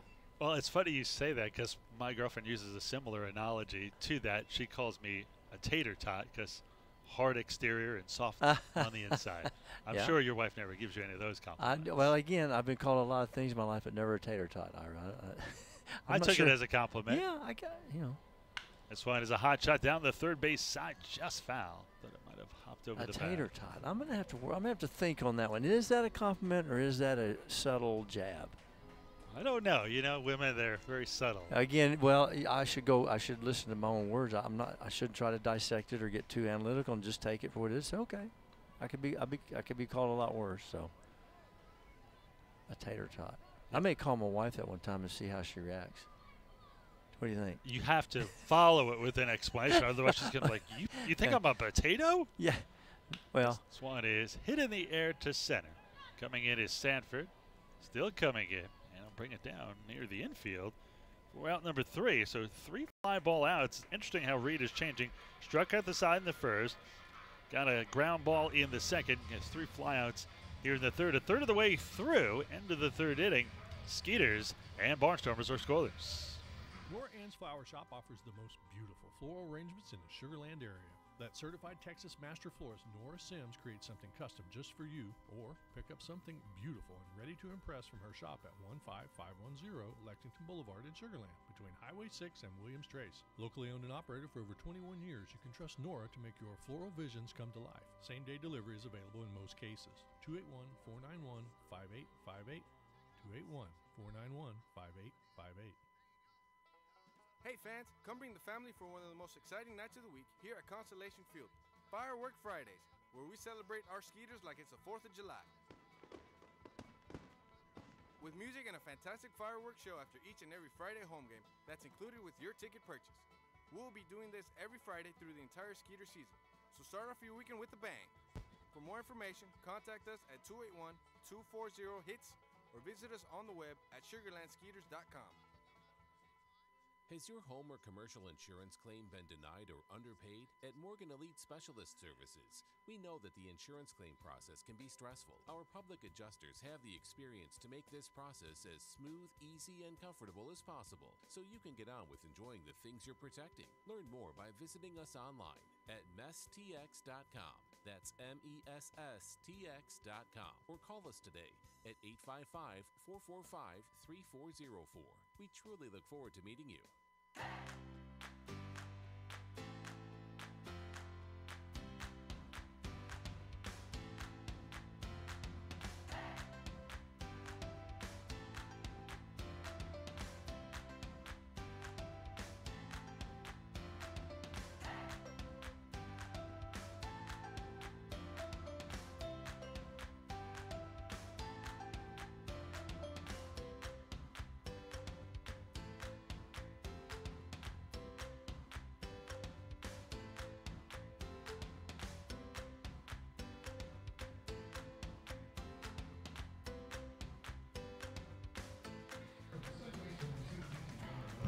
Top of the 4th inning, still scoreless. Tyler Bortnick, Blake Galen, and Ryan Castile 2, 3, and 4 against Skeeters right-hander Connor Wade. He's pitching a gem so far. He's only allowed one base runner, a walk in the second. He has retired 9 of the 10 he has faced. First pitch a ball, 1 ball and no strikes to count. Bortnick hitting just 198, 5 home runs, 38 RBIs. Turned out to a fairly cool afternoon. With a lot of cloud coverage, a bit humid though. The 1-0, hot shot right side, and Chavez, that ball just kept tailing away from him. Goes off the tip of his mitt and into right field for a base hit. So the first hit off of Wade, a leadoff single. Blake Galen will step in. Galen fouled out to third his first time up. Came in 286, 22 home runs, and 76 RBIs. Had a RBI last night. I believe that's the first hit, was it not, Art? It was. First hit for the Barnstormers. Yes, indeed. Wade right now 37 pitches, 24 for strikes, 13 for balls. So almost a 2-to-1 strike to ball ratio. Do you make anything out of strike to ball ratios? A wise one? Oh yeah, they're important. You want more strikes than balls. Yeah, but you care if it's 2-to-1. I mean, if it's 3-to-1, obviously it's off the charts. But if it's, I don't know, 1.5-to-1, does that make any factor in a decision when scouting a guy? Not for me. Yeah. No, sir. What about the guys who take 5, 6 pitches per batter to get a guy out compared to a guy that gets 3 or 4 pitches to get an out? Yeah, you're going to look at the long-term effect. Is he's going to obviously throw more pitches and be more susceptible to injury or fatigue or just running out of gas. But it seems that no matter what you do, you're out at 100 pitches either way. So what's the difference between? Well, because you're going to reach that 100 pitches quicker, give you less innings, which is. Yeah, but it's a specialized game. You don't expect a guy to go more than 6. It's going to depend on his role. If he's expected to go 5 or 6 and he can't get there because of his high pitch count. The 1-1. This one is a strike on the outside corner. 1-2. Nothing drives me more insane than watching Sonny Gray throw 105 pitches in 4 1/3. And that's not once in a while. It's regularly. Yeah. 5 innings, 100-plus pitches. I even took Max Scherzer out of a game this year. I think he had something like 15 strikeouts through 6, but he was at 100 10 pitches. Oh. The inside corner, strike 3. Wade really spotting the ball today. That is his 4th K of the day. There's one away, but that's the 3rd strikeout he's got a batter looking. And the hitter, Blake Gallen, was jawing on his way back to the dugout, and I don't know why. It was right down the middle. Yeah. Looked like to me. No score here in the top of the 4th. 1 on, 1 out. The cleanup hitter Ryan Castillo will step in. 314, 12 home runs, 58 RBIs. Throw to first. Getting back is Bortnick. Take a look around the Atlantic League here during this at-bat to Castillo. Most of the game's just getting underway. This one is hit toward short, backhanded by Betancourt. He goes to second for 1. The relay to first in time. A double play will go down 6-4-3. And Wade, another easy inning. The unconventional 1-2-3. Skeeters will try to score first in this scoreless tie when we get back to the bottom of the 4th. Hi, folks. This is Blaine Law, the owner of the Lost Cajun in Rosenberg, Texas, at the Brazos Town Center. I'd like to introduce you to the Lost Cajun. This is Grip, the Lost Cajun, and we're so glad to be in Rosenberg, Texas. Come out, folks, and meet us. Try some great food: seafood gumbo, chicken and sausage gumbo, crawfish etouffee, red beans and rice lobster bits, and jambalaya. Les bon temps roulé. Let the good times roll. Oh, they got a food to go in there. Cater that gate at 281-762-0512. Once you do that, you're going to grab your letter and run to the Hi, board. I'm Ira Lehman, voice of the Sugarland Skeeters. Join me every Friday night to hear Skeeters Baseball live on Sweet 96, Sugarland's only radio station. Listen each Friday night when the Skeeters are both at home and on grab the your letters road and run on to the board. You want to be FM right there, my for friend. the Friday night game of the week. Follow the drive to the We got it now. 2018 One letter Atlantic League down on the Championship board for as the each Skeeters team. All right, and start Sweet spinning. 96 team up for the first time. Sugarland, it doesn't get any They are spinning nice and fast. Let's go. Go ahead and grab your letter and Spring run. free trampoline. Timo's got 2 down, but X The is perfect coming. way to go outside and be active. Your family will enjoy the thrill All right, of a Timo, you gotta trampoline spin. that It's keeps your them turn. safe and There you go. engaged all year long, right in your I backyard. have no idea Visit what is us going and on Katie here, but you know or what? online at T-Max is gonna be our winner. I didn't see that at www.springfreetrampoline.com. all. Congratulations. Back Smart up in to you, safety, Shane. smart in quality, smart in innovation. Spring Free Trampoline.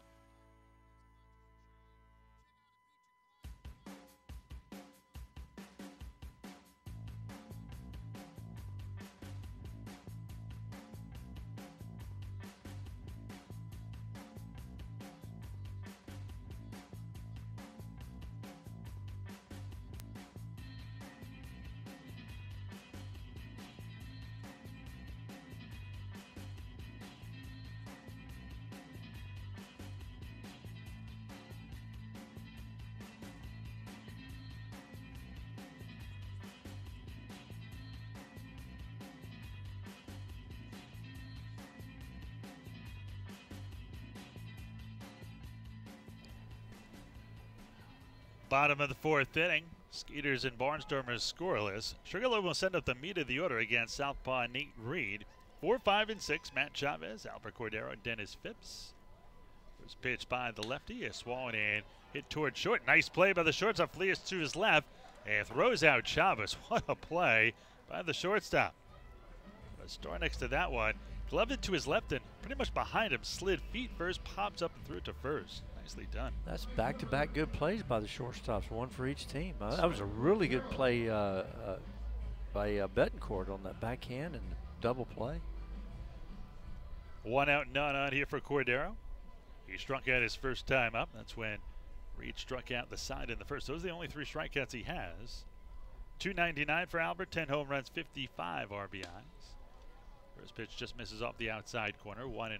Switch hitter batting here from the right side. Now, how much evaluation goes into a switch hitter? If he is really terrific from one side and so-so from the other, does that help him, hurt him?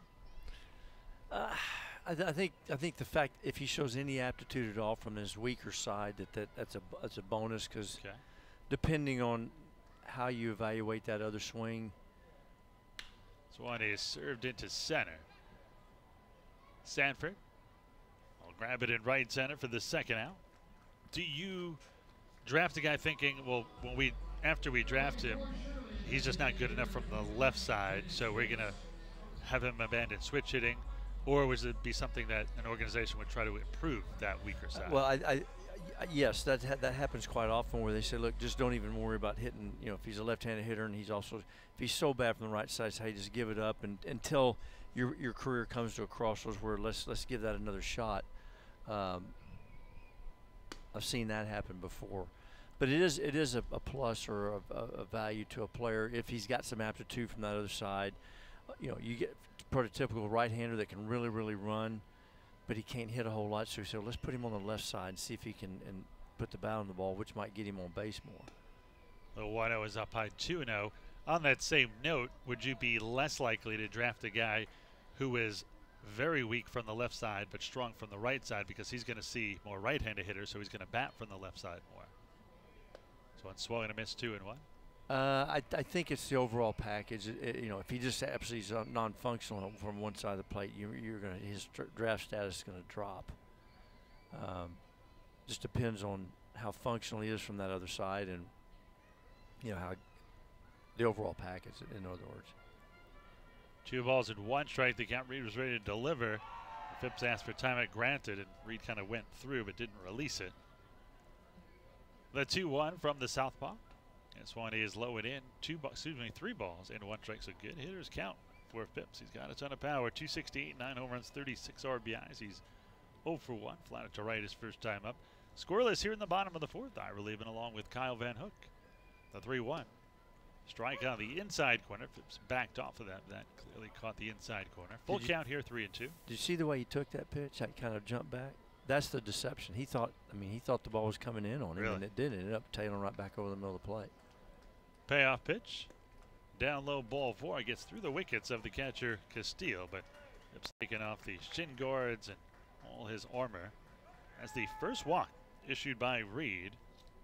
And both of these pitchers very similar here today. Both have not allowed a run. Reed has allowed 2 hits. Wade has allowed 1. Both have walked 1. Wade has 1 more strikeout, 4 to Reed's 3. So 2 outs, 1 on. That'll bring in Luke Dykstra. I want you to take a look at Dykstra here. I mean, he's probably the youngest guy in this league at 22, and he's really holding his own. He's already been in affiliated. Of course, you know who his dad was. Oh, yeah.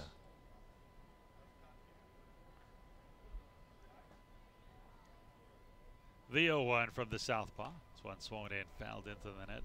0-2.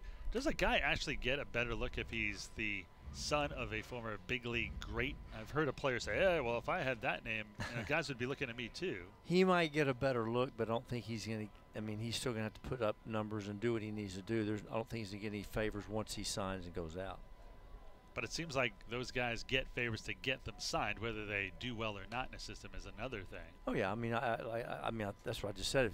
I think it will help him get looked, and people, as a scouting community, will automatically think, "Boy, this guy's got good bloodlines. You know, he's got a chance. Let's really take a good look at him." Yeah. So I think it helps him get looks or get extra looks. But once he signs and goes out, he's still going to have to produce. The 0-2 coming here from Reed. A long look at first becomes home, and this one is hit in the air. Shallow right field. In comes Galen, still coming in, and he hauls it in on the run. For the final out, no runs, no hits, no errors, 1 man left on base. Your score through 4. Skeeters nothing, Barnstormers nothing. Trying to plan a fun corporate or family event? Let us help. With our group packages here at Constellation, we have everything you need for fun, friendly, family, affordable entertainment. No matter what size the group, we have options for you, like our picnic plaza with our in-ground pool and even a 2-hour food buffet. The Skeeters can customize an outing to fit all your needs. To plan your event, call us here at 281-240-HITS or log on to sugarlandskeeters.com. Thanks, Shane. Well, it is a Sweet 96 is a brand new radio station designed just to serve Sugar Land and Fort Bend County. But we can't build the best Without your help, spread the word about our good work, and we'll do the same. Like us on Facebook at Sweet 96 FM, or drop us an email at our website, sweet96.com. Together, we will build a better city and Fort Bend County. If it's important to you, it's important to us at the all-new Sweet 96. Are you buying or selling a home in Longmeadow Farms, Aliana, Waterside Estates, Pecan Grove, New Territory, Greatwood, or Harvest Green? Depend on Kim Halstead and Coldwell Banker United Realtors at 281-777-1907. A multi-million-dollar producer and Fort Bend County real estate expert, Kim is uniquely qualified with a proven track record of success and almost 20 years of satisfied customers. Kim Halstead and Coldwell Banker United Realtors, 281-777-1907. We are La Casina. Go Skeeters!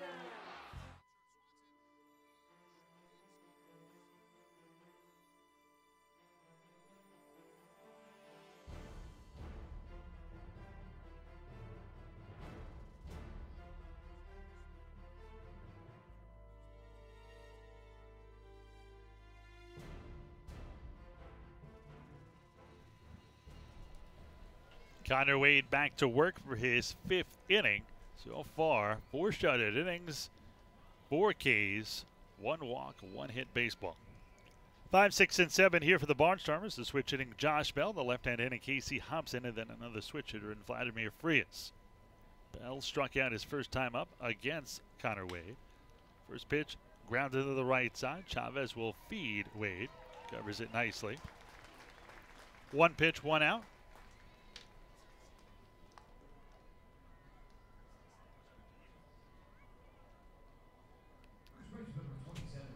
So 1 out, none on. Casey Hobson will step in. Hobson has walked in his only plate appearance, the only free pass Wade has issued. Hobson 302, 8 home runs, 33 RBIs, and Hobson really struggling this year. Last 2 years with the Barnstormers were phenomenal. And you wonder, where's his dad, Butch Hobson, speaking of bloodlines. You read my mind. I was just fixing to ask, is he related to Butch Hobson? Yes, who was his manager here with the Barnstormers a couple of years ago. Okay. Last year with Ross Peoples, who's currently the manager, but this year really has just been lost at the plate. This one is a strike. 1 ball, 1 strike, 1 out. When you look at Hobson's last 2 years, I mean, they were really sensational. Got picked up last year as well. Last year hit 326, 21 home runs, 61 RBIs. That was just in 63 games. Then the year before, he was an all-star in the Atlantic League, hit 320 and 24 home runs, 65 RBIs in 98 games. And if he had joined the Barnstormers sooner, probably would have been the Atlantic League Player of the Year, but that went to the Skeeters' Jeremy Barfield. 2 balls and 2 strikes to count here. In fact, in that 2016 year, he finished 4th in the league in home runs at 24. His average at 310 to his second, slugging percentage also second at 570.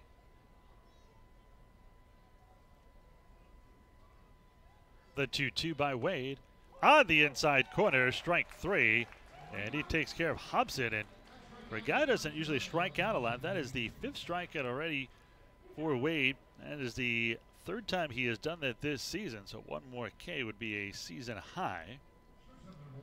2 outs, none on for Vladimir Frias. Frias, one of those 5 strikeout victims. He was the 2nd. Well, he's 0 for 1, 284, 6 home runs, 35 RBIs. I got to tell you, Butch, when he got thrown out of a game, it was priceless. it was a show. It was worth the price of admission. This one hit into center. Looks like it's going to be a 1-2-3 inning. Jan Santi has it, and that'll do it. Well, midway through, middle of the 5th, it is 0-0 between the Skeeters and the Barnstormers. Spring-free trampoline. The perfect way to go outside and be active. Your family will enjoy the thrill of a trampoline that keeps them safe and engaged all year long, right in your backyard. Visit us in Katy or online at www.springfreetrampoline.com. All right, thanks, Shane. All right, Skeeter fans, you ready to sing the 7th inning stretch? Smart and safety. All right, on 3, 1, 2, Spring-free 3. trampoline. Take me out to the ball game. What does it take to Take rebuild trust? me out with the crowd. buy me some peanuts and Cracker Jacks. I don't care if I ever get back, so just root for the Skeeters. If they don't win, it's a shame. Sing it with me, for it's 1, 2, 3 strikes, you're out at the Oval game. Let's go, Skeeters! G2G Family Shooting Range in Rosenberg wants to invite you to stop by and check out the cleanest, safest, and most enjoyable shooting range in our area. G2G is family, female, and male friendly. They offer proper licensing and home defense training. Don't just think you know you know what to do to defend yourself and your family. 832-595-8415 to find out more, or just stop by at 25635 Southwest Freeway.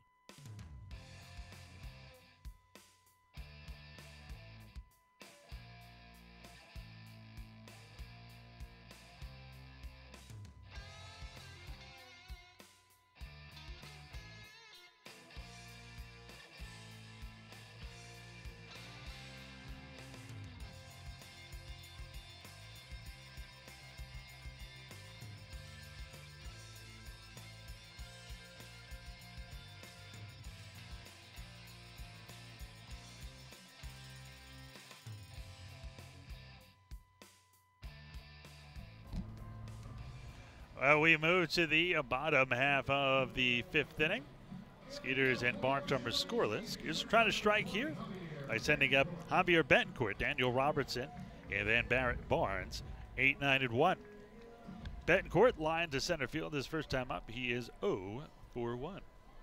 No runs on 2 hits for the Skeeters. No runs on 1 hit for the Barnstormers. Look like the curve from Reed. Catches the outside corner, 0-1. Betancourt 220, no home runs, and 17 RBIs for Javier. Last 12 games hitting 282, going 11 for 39 during that span. No balls and 2 strikes to count to Betancourt. Take a look at the pitch count here on Nate Reed.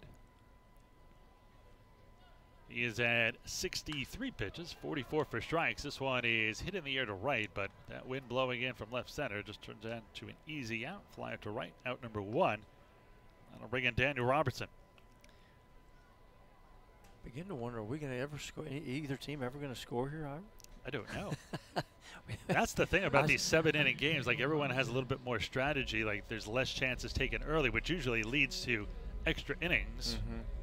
Let's hope not. I envision being here at midnight and it's still in the it's bottom of the 27th inning of the first game. The Barnstormers recently had a doubleheader. The first game went into 12 innings. They weren't done with game 2 till about midnight, so don't jinx it. Don't sack the bats. That's right. The 1-0 here from the lefty Nate Reed. This one, the old dewdrop in right over the inside corner for a strike, 1-1. 1 ball, 1 strike, 1 out, no score here in the bottom of the 5th. Reed's 1-1 delivery, a fastball strike on the outside corner, 1-2 the count here to Robertson. Robertson has hit in 7 of his last 9 games, but hitting just .212 during that span. I always talk about hitting streaks and this and that, but sometimes a hitting streak you're not hitting very well. You're just getting 1 hit per game. Do the math, 1 out of every 5 is only going to be 200. Usually if you have a hitting streak, it's because you're on a bit of a roll, get more than 1 hit. Remember when Rod Carew was chasing 400 years ago, and a friend of mine said he just has to go 2 for 5 every night. That's it. Might as well just break Joe DiMaggio's hitting streak record while he's at it. Yeah. The 2-2. Ground ball to third. Backing up is Bell. He'll fire it to first a little high, but the tall Hobson stays on the bag for out number 2. Think anybody will hit 400 again? I've seen 4 or 5 pitchers a night. That's just brutal. I think Ichiro could have done it because he had 386 one year, but he doesn't walk enough. So it's got to be a guy who hits for a super high average and has speed. Yeah, I don't see it happen, but I'd like to see it happen just to say I've seen it. We saw a Triple Crown a few years ago. I didn't think we'd ever see that again. Gail Cabrera. That's hard because you got to keep balancing things out. If you hit more home runs, then your average is usually sinking. If hitting for a better average, then your home runs are usually sinking. It's a balancing act at Triple Crown. Low 1-0. This one is high. Skeeters had former college Triple Crown winner Rafael Palmero here, and probably the quietest Triple Crown I've ever heard. Nobody ever talks about that. And hitting it in college, that's a fairly big feat, especially a Division I school like Mississippi State. The 2-0. So one to strike, 2-1.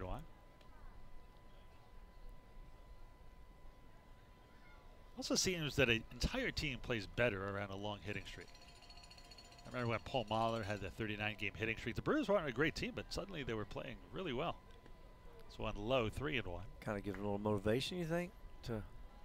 I think it was more maybe of the national attention because the Brewers are generally not getting that. Might have helped. Yeah. 3 balls and 1 strike here on Barnes. Barnes, 12 home runs. You can certainly get one out of here. Scoreless here in the bottom of the 5th. High ball 4. Second walk issued in the game by Reed. And you got to think with 2 outs and Barnes' speed in a scoreless game here in the 5th of a 7-inning contest, they may have him go early in the count rather than wait for Jansante to fall behind. As a coach, what would you do here? With the base runner, you mean? Yeah. Would you run him early in the count, set up maybe a hit and a run? And no, you know, with my best hitter up there, I'd probably give him a chance to hit early on. Well, Reed's thinking the way I am as he throws over there before he delivers a pitch to Jansante. I mean, normally I would say wait to see if Jansante goes down in the count, because then if he's throwing it, he gets a fresh count. But scoreless game in the 5th of 7 innings. Got to get somebody in scoring position. Skeeters have not had anybody in scoring position in this game. Neither team has, for that matter. Another throw to first. Barnes back.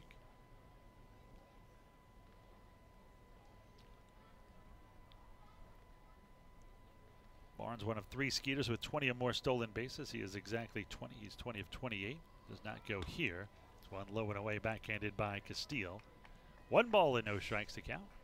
And also, you got the left-handed pitcher, which compounds the problem. They're harder to read, harder to get a better jump off of. So also true. You know, with right on left hitter, right-handed hitter, left-handed pitcher, you got a better chance to drive a ball. So I might, you know, again, let's see what the count is. The 1-0. This one swung on, popped up left side. Bell does not see it. That's because the shortstop Frias is on the outfield grass and brings it down for the final out. So we'll never know. No runs, no hits, no errors. 1 man left on base. We are through 5 innings of play, and it is still scoreless here from Sugar Land. Tuesdays are 2 for Tuesdays at Constellation Field this season. Every Tuesday home game, fans can buy 1 field box ticket or grassland ticket and get 1 free. Watch the Skeeters in exciting Atlantic League action. Half-price tickets for groups are also available each Tuesday, or you can buy tickets 24/7 at sugarlandskeeters.com. For more details, give us a call at 281-240-4487. That's 240 hits. Shane. I'm up here Sugarland with Trevor, Skeeters. and he It's is more than ready baseball. to find out if he is smarter than a Skeeter. All right, Trevor, I'm going to ask you a question and give you 15 seconds to name as many things as you can for that question. All right, for us, name as many animals as you can in 15 seconds. Fixing Go. what went wrong, Dog, cat, making horse, things right, pig, frog, working with more transparency and higher accountability, zebra, lion, and reinventing how we cougar, serve you. It's a new day at Wells Fargo, but it's a lot like our first day. Wells Fargo, bird, established flamingo. 1852, reestablished All righty, 2018. he got Wells Fargo 12 Bank and animals. member We FDIC. asked Skeeters pitcher Dallas Beeler that same question. Let's see how Trying to many he plan a got. fun corporate or family event? Let us help. With our group packages here at Constellation, we have everything you need for fun, friendly, family, affordable entertainment. No matter what size the group, we have options for you, like our picnic plaza with our in-ground pool and even a 2-hour food buffet. The Skeeters can customize an outing to fit all your needs.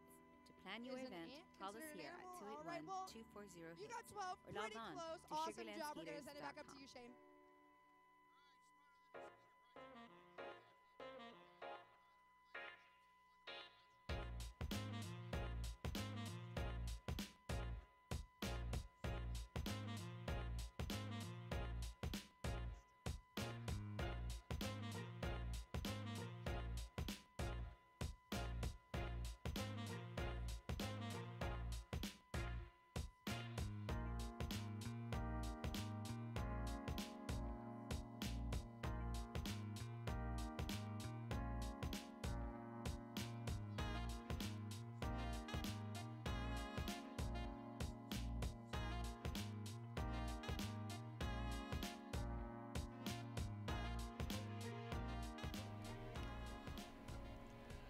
Top of the 6th, it is still scoreless. A gem being pitched by both the Skeeters' Connor Wade, who's back to work, and Southpaw Nate Reed for the Barnstormers.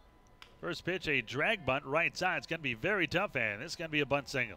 Nicely done here by the number 8-hole hitter, the speedy Carlos Garcia.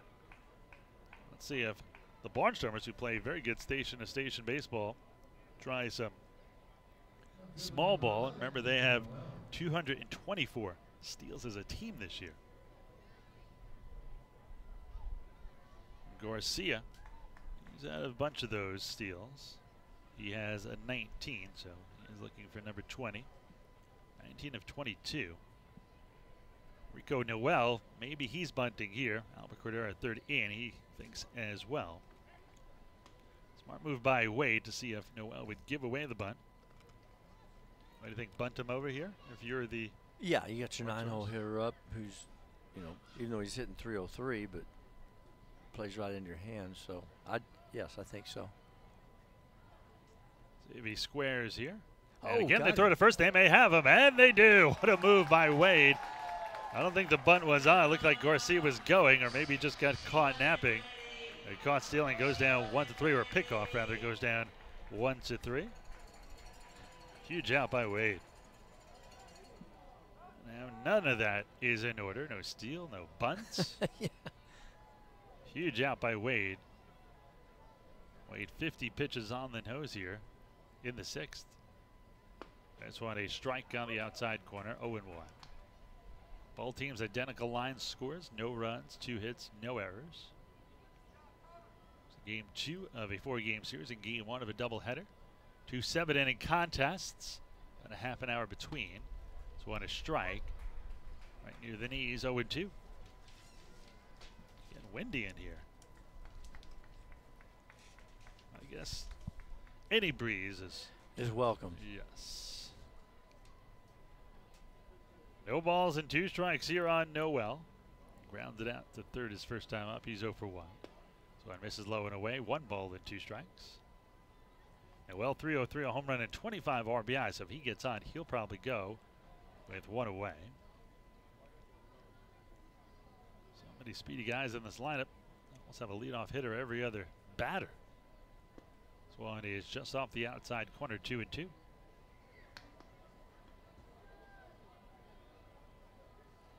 What a huge pickoff that was, Ira. It was enormous. Longest Wade has gone this year is 8 innings, but he only needed 79 pitches to do it. The 2-2 slash foul down the right side. Last throw down there. 2 balls and 2 strikes. The count remains here on Rico Noel.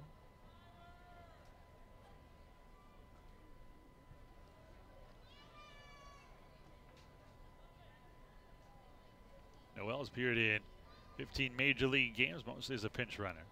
Stole 5 bases for the Yankees in 2015. Originally signed by the Padres. The 2-2. Here's an interesting note on him too, Kyle. He stole 90 bases for Class A Lake Elsinore in 2012 and finished 2nd in the league. Really? Guess who was in front of him that year? A guy named Billy Hamilton. Ah, there you go. Probably the only time he'll ever finish 2nd. With that many. Noel 466 career steals in 1,025 games. So on foul down the right side, Noel pesky here. I'll get to it when Sanford comes to the plate, who's on deck. Mentioned Noel, those 466 steals in just over 1,000 games. Wait till you hear the numbers on Sanford. They are mind-boggling.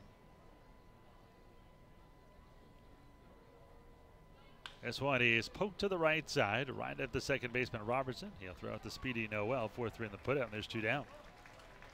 Oh, here comes Sanford. So in about half the amount of games, well, a little more than half, 685 career games for Sanford, he has stole 516 bases. That is a lot of bags in a small period of time. Practically averaging a stolen base a game. Of course, his big year was 99 steals in 78 games in the Pacific Association in 2016. Was an all-star this year for the Barnstormers. Switch hitter batting here from the left side. Fastball strike on the inside corner. Sanford turned out of the way, but it caught the inside portion of the plate. 0-1. He has grounded out to second and struck out looking. One of 5 Ks Wade has. The 0-1. This one popped in the air to shallow left field. In comes Barnes. We'll call off the shortstop Betancourt, and that'll do it. Unconventional 1-2-3. The single, pickoff, ground out, and fly out. Middle of the 6th inning. Skeeters will try to strike first here. We get back in a moment. Hey, what's for dinner tonight? That's probably the hardest question we all answer every day. May I suggest La Cocina Mexican Restaurant? Dine in or take away. They have the best Mexican food in the area, and it's all handmade from scratch. Try their famous street tacos. The Fiesta Packs are unbeatable, and delivery is provided. Located at 515 FM 359, or for even quicker service or reservations, 281-238-0872. That's 281-238-0872. Sweet 96 is on the air everywhere. On the radio from our Fort Bend County Tower site located on the Grand Parkway at 96.1 FM or online at sweet96.com. Click the Listen Live link and enjoy our community programming anytime you like from anywhere in the world. Or just tap the app. Download the free TuneIn Radio app for your smartphone and search Sweet 96. Salon Evan and Day Spa is the premier Aveda Concept salon in Sugar Land. Locally owned and family operated since 1989. Let our Aveda trained stylists take you to the highest level of satisfaction with the latest techniques for coloring, highlighting, and precision haircuts. Treat yourself to our famous Aveda facial, a relaxing massage, or a signature manicure and pedicure. Have an ultimate salon experience today at Salon Evan and Day Spa. 281-980-5160. 281-980-5160. He is off and running. Let's give him some encouragement as he runs out there. Making his way down to pick the base up. About 20 seconds to bring it all the way back to me, Jeremiah. Keep running. 10 seconds to go.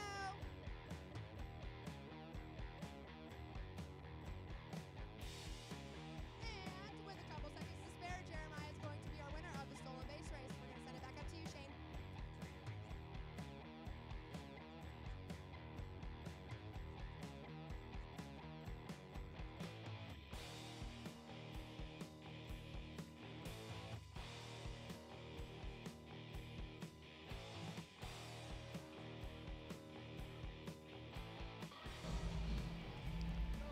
A well-pitched game on both sides by Skeeters' Connor Wade, who had just 60 pitches through 6 innings. And Nate Reed will go back to work, pitching a gem himself. Norris, Chavez, and Cordero here, 3, 4, and 5. First pitch, a ball, 1-0. Norris struck out and flied out to center. He's 0 for 2. No runs, 2 hits, no errors for both teams. It's a big bottom of the 6th for the Skeeters. If they score, they probably go straight to Felipe Paulino and close this one down. That's the one great thing about these 7-inning contests. Easier to get a complete game, or go from your starter to reliever, setup man to your closer, or straight from your starter to your closer. A little blooper over the head of the pitcher Reed. The throw to first just gets Norris, who was hustling down the line. 4-3 on the putout. 1 out, none for Matt Chavez. Chavez could have 2 hits. He singled, then was robbed on a great play by Vladimir Frias to short to his left. Frias actually grabbed it to the left and behind him. Slid feet first, popped up and threw out Chavez. Chavez, one of the 2 hits for the Skeeters. Anthony Jansanti has the other. As well as Wade's pitching, would you bring in Paulino if we got to run this in? Tough call. I know every manager is going to say yes, and I know Pete will probably do it, but I would say no, because Connor Wade he's just on today. Like maybe one of his top 2 outings of the year. No, I agree 100% with you. The 1-0. That's one a fastball strike on the outside corner 1-1. I think most managers will go to their closer. I would not, because too many times we go by what the book says. Yeah, I don't really like that book. No. Especially that Paulino has pitched in 3 of the last 4 games, which is another factor. This one is hit high in the air to left field. This one's got a shot, but it's going to die quickly in left. And Rico Noel will haul it in for out number 2. Must have got off the end of the bat, but have a little bit more carry. So 2 outs, none on here for Cordero. Cordero, better shot to hit a home run here from the right side for the switcher. The left field is just death, especially the wind blowing in really hard from left center today. No score here in the bottom of the 6th. Advantage, of course, playing here at home is they can keep the Barnstormers scoreless in the top of next inning. It's walk-off time from here on in. Fastball strike on the outside corner. No balls and 1 strike. I think this acts like extra innings where one guy's trying to end it with 1 swing of the bat. Guy's swinging a little bit too hard. You mean right now? Yeah. This is almost acting like, the bottom of the 8th here. Yeah, it could be. Especially with Reed, although he's crafty, he's a soft tosser. Thinking maybe I can get into one, we could win this one 1-0. And Reed's one of the kind of guys, the harder you swing, the less success you have. Of course, but not as a hitter, you don't think like that. Right. You think, it's 88, I can club it somewhere. So one club down the right side, foul, 0-2 here on Cordero.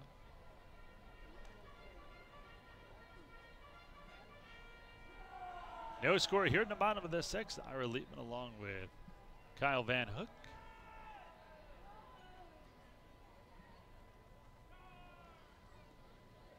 Excuse me, 85 pitches here for Reed. 57 for strikes.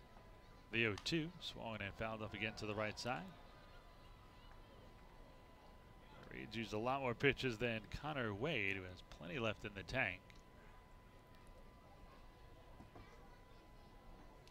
I think in this case, should it go past 7, I think you leave Wade out there as long as you can, especially with another game following this one. 2 7-inning contests. The 0-2. This one swung and fouled off right side. Should make the seats. Casey Hobson gave it a look, but way out of play. That means 0-2. I think Cordero, I say this a lot, but I really think he's the best 0-2 hitter in the league. Man, can he foul off some pitches down 0-2. Well, he's already fouled off, what, 3 or 4? Let's see here. How many pitches so far? 5 pitches so far, so he's fouled off 3.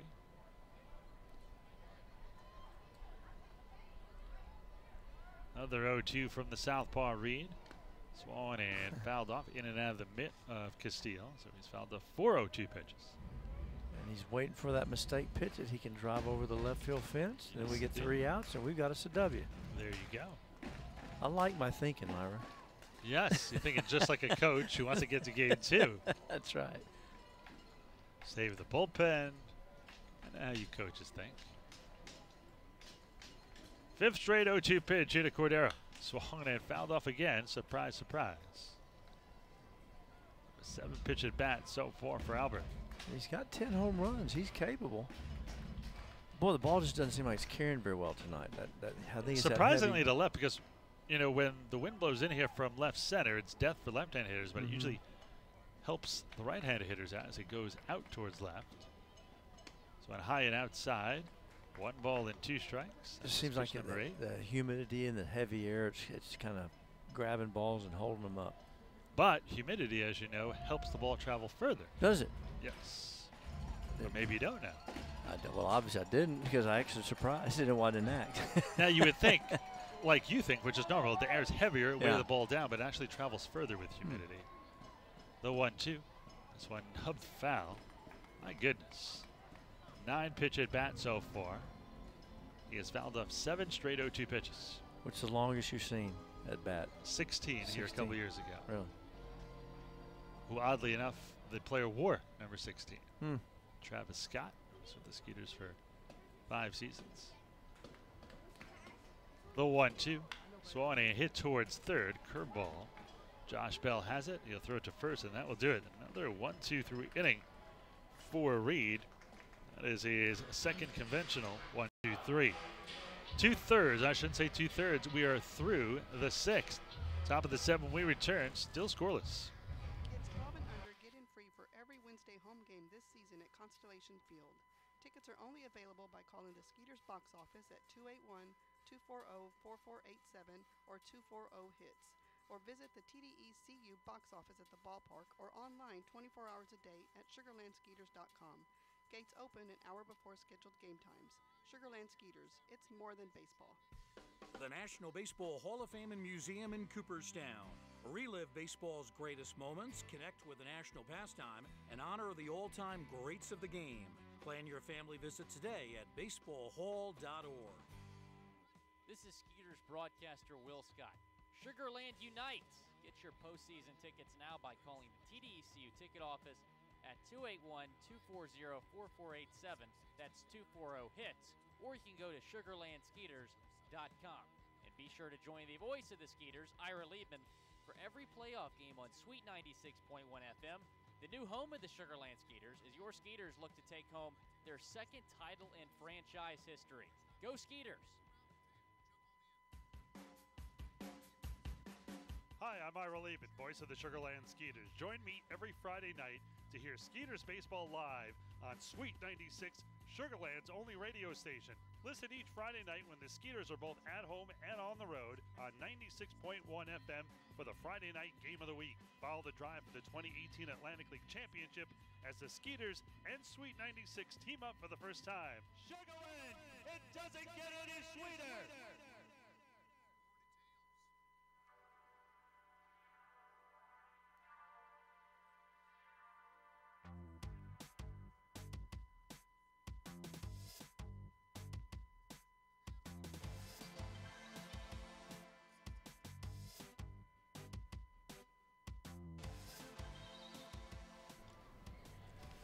Connor Wade just 60 pitches through the first 6 innings. He is pitching a masterpiece. So far, 6 shutout innings of 2-hit baseball, a walk and 5 Ks. First pitch here's a strike. 0-1 the count to Tyler Bortnick. Bortnick, Blake Galen, and Ryan Castile. The 0-1 from the Skeeters right-hander. This one is chopped towards third, foul, and quickly 0-2. Both teams no runs on 2 hits. Remember, after this one ends, about 30 minutes, and we'll have the second of 2 here. Another 7-inning contest. Action begins in the Skeeters pen.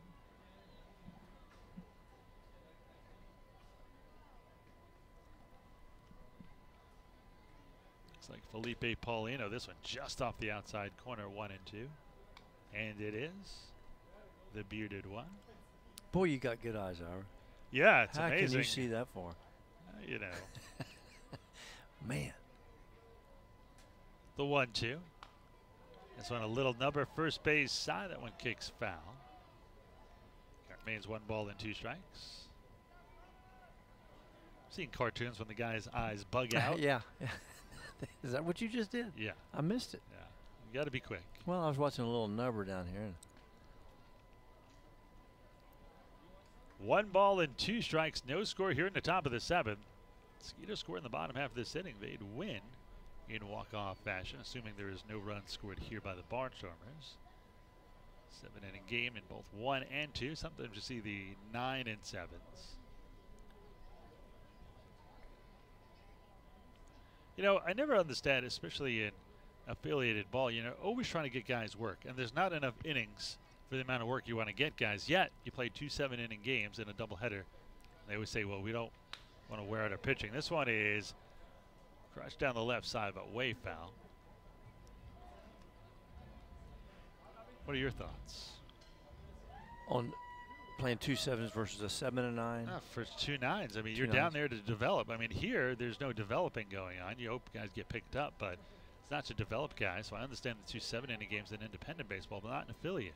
Yeah, I'm not really. So on swung and a miss, strike 3 as a new season high for Wade. His 6th strikeout of the game. Well, in steps Blake Galen. Galen, with his left-handed power bat of 22 home runs, might come into play in Clipper Magazine Stadium, but it's not going to help him here. Yeah, but I'm not sure as to why they don't, other than players just aren't used to playing, you know, doubleheaders, and you know, I can't really give you a good explanation. I've never heard any rationale behind it. This one is grounded back into the left of the screen. No balls and 1 strike to count. Wade now closing in on 50 pitches. He's thrown just 20 balls through 6 1/3. 47 strikes. The 0-1. Swan a hit high in the air to right field, even with the wind coming in. Galen gives us one a ride, and this one might leave, and it does. Hits it into the wind in right field at Constellation Field. A rarity for a lefty. So much for my theory. His 23rd home run of the year.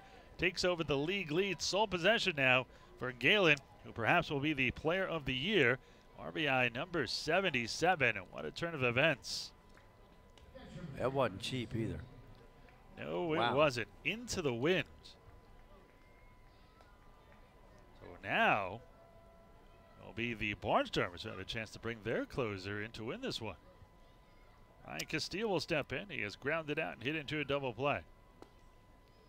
This one is low. Well, fortunately for the Skeeters, they've been in the playoffs since beating these Barnstormers 6 of 7 to win the first half. So you can't, after this game, say, oh man, tough loss. There's no tough losses. Only good wins. There you go. 1 ball and 1 strike to count. No action in their bullpen. That's kind of surprising. Yeah.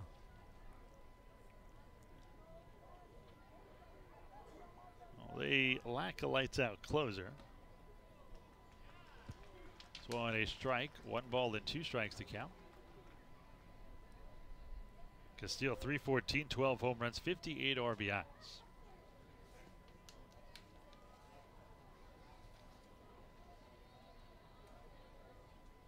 Wade now at 71 pitches. This one is a little bit low and away, 2-2. Galen came in tied the league lead in home runs 22 with Long Island's David Washington, and now sole possession. This one is a ground ball to short, right at Betancourt. Skeeter's shortstop will throw him out easily, 6-3, and there's 2 down. So unfortunately now Wade is on the line for a complete game loss. It's amazing how baseball evens out. Last night, 128 pitches and 8 runs scored, or 9 runs rather, against Joe Gardner, the Barnstormers pitcher. He got an 8-inning complete game loss. I was going to say, you don't hear that phrase too often, complete game loss. You don't even hear the phrase complete game anymore. Exactly. Yeah, good point. Good point. Remember watching Andy Hawkins with the Yankees pitch a complete game loss no-no. And it wasn't 1-0 either. It was a 5-0 loss, no hitter. Oh. You pitched a no hitter and lost 5-0. Andy Jesse Barfield, Jeremy Barfield's dad, made 2 errors in right field, leading to those 5 runs. Now, of course, they said it cannot be a no hitter unless it is a win, and it's at least 9 innings, which is nonsense. I asked Andy Hawkins, because actually in the Cal League he's a roving instructor. I said, do you still consider it a no-hitter despite what Major League Baseball said? He said, yes, I do. This one on the inside corner, 1-2. Is that Andy Hawkins of Waco, Texas? I don't know where Andy was from, but I guess so. I may be wrong, but somehow that's registering Waco and Andy Hawkins. Well, let's see if you're right. You are correct, sir. This one is Wow. swung and missed, strike 3, and that will do it. But the big blow, the Galen blast, is 23rd of the year. He has given a 1-0 lead to the Barnstormers. Last chance for the Skeeters. They need to tie it or win it. We'll see if they can come back when we come back at the bottom of the 7th. So there I was, just minding my own business when a hit and run. This guy came out of nowhere, bam, and he just kept going. Thankfully, Texas Farm Bureau Insurance was there with the right auto coverage for how and where I drive. So I was on my way in no time to witness the hit and run that really matter. Now that's a moment worth covering. 877 Farm Bureau. Skeeters fans, end your weekend with Skeeters baseball at Constellation Field for Sunday Fun Day. We have something for everyone. Play catch in the outfield, and your favorite Skeeters players will be signing autographs before the game. Also, after the game, all kids will be able to run the bases. Constellation Field has everything you need for a fun, family-friendly, affordable day at the ballpark. For more information, contact us at 281-240-HITS or visit us on the web at sugarlandskeeters.com. G2G Family Shooting Range in Rosenberg wants to invite you to stop by and check out the cleanest, safest, and most enjoyable shooting range in our area. G2G is family, female, and male friendly. They offer proper licensing and home defense training.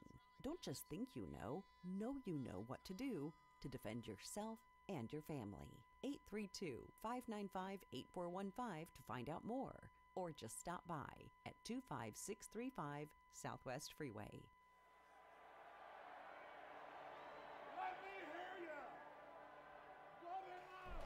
Well, Skeeters are trailing 1-0 here in the last of the seventh. Remember, this is a 7-inning game, one of 2 7-inning games we will bring here. So this is the last chance.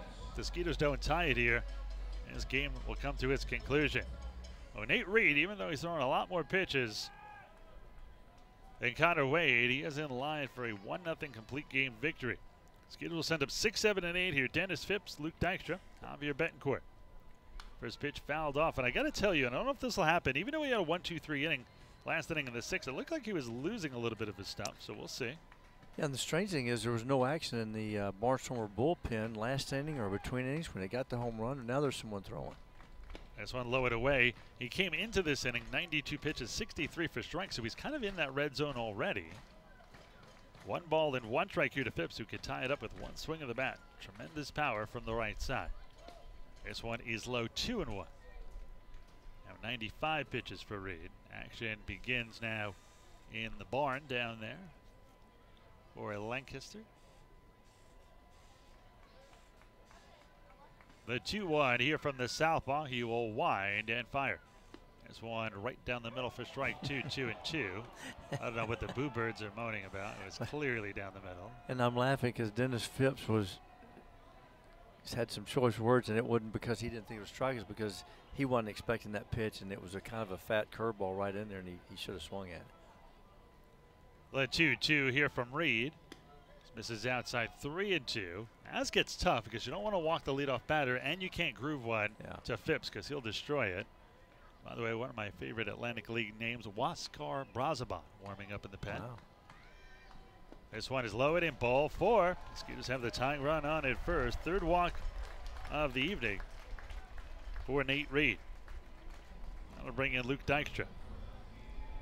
Play for the tie at home. Is Dykstra bunting here, Coach? I would think, and the bigger question is, are you going to make the change here? It looks like the manager's going out. Here comes Ross Peoples. We'll see if he goes to the bullpen here. Let's see if he makes the move or not. Peoples has not indicated as of yet. He's not made the move. He might decide to leave his pitcher in here.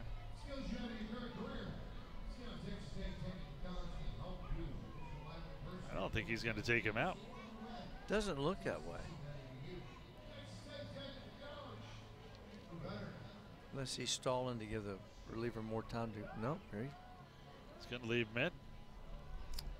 On this day in baseball history, Baseball 101 brought to you by Texas State Technical College in Fort Bend County. Make your own history by earning your associate's degree at TSTC. Visit tstc.edu to learn more.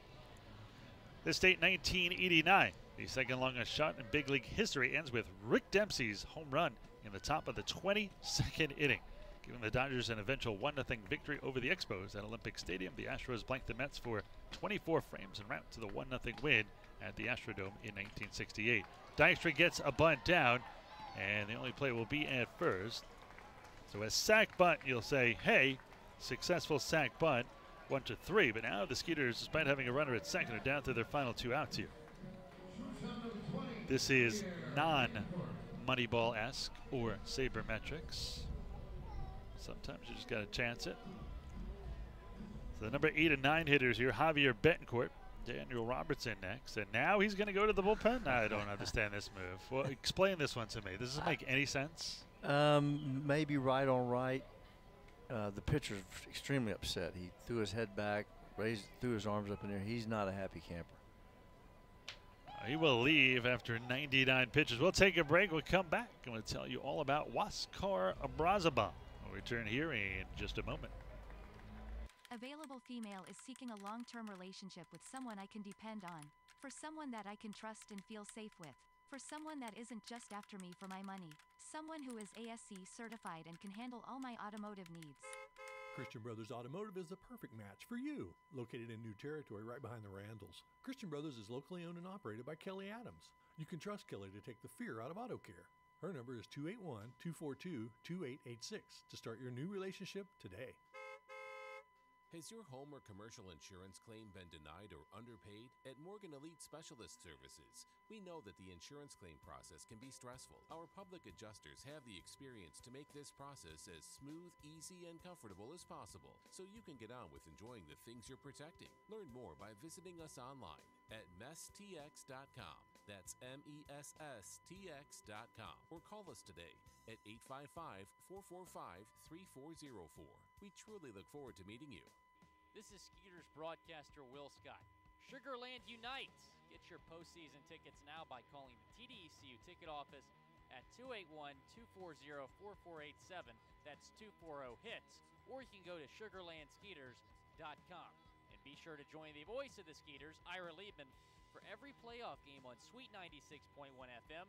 The new home of the Sugarland Skeeters as your Skeeters look to take home their second title in franchise history. Go Skeeters!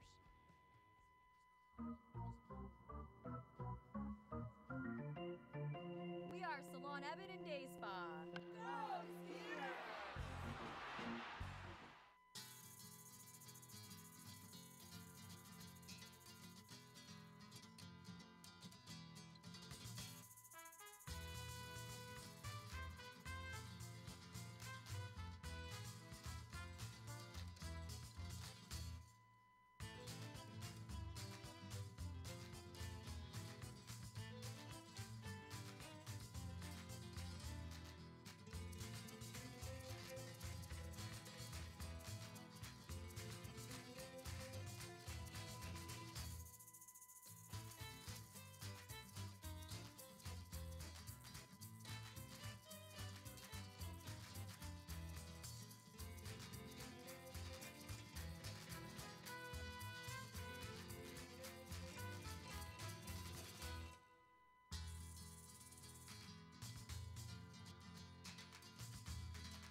Well, Peter Cavillo would go to his bench here. He'll bring up Juan Silverio to bat for Javier Betancourt. Good move here.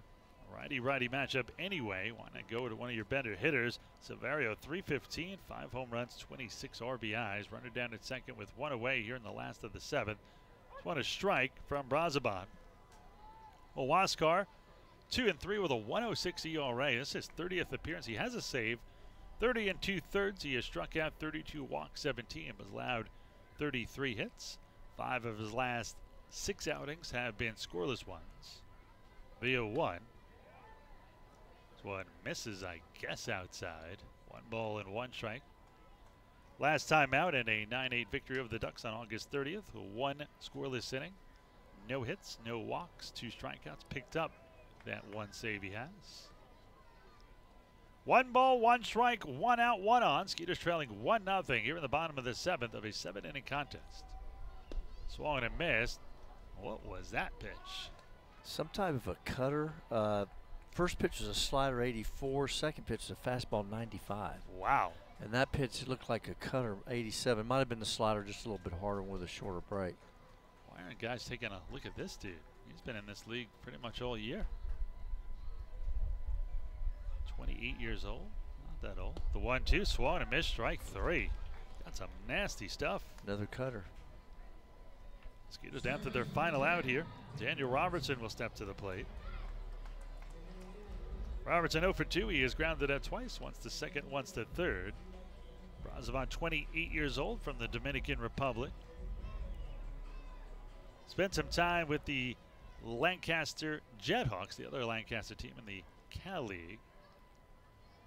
Also with the Hartford Yard Goats at AA last year as well. He didn't have a great year though. Combined 2-1 with a 5.77 ERA and 5 saves. Pitch to Robertson, a strike at the knees, 0-1. Robertson the last hope for the Skeeters here. 2 7-inning games after this one ends. It'll be about 30 minutes between. We'll bring you another 7-inning contest. Myself, Ryan Poster, Kyle Van Hook. The 0-1. This one is in the dirt, gets away from the catcher, and now the tying run's going to be 90 feet away. Phipps goes to third on the wild pitch. 1-1 the count here. Makes it a different ball game now. Error, pass ball. Yes, indeed.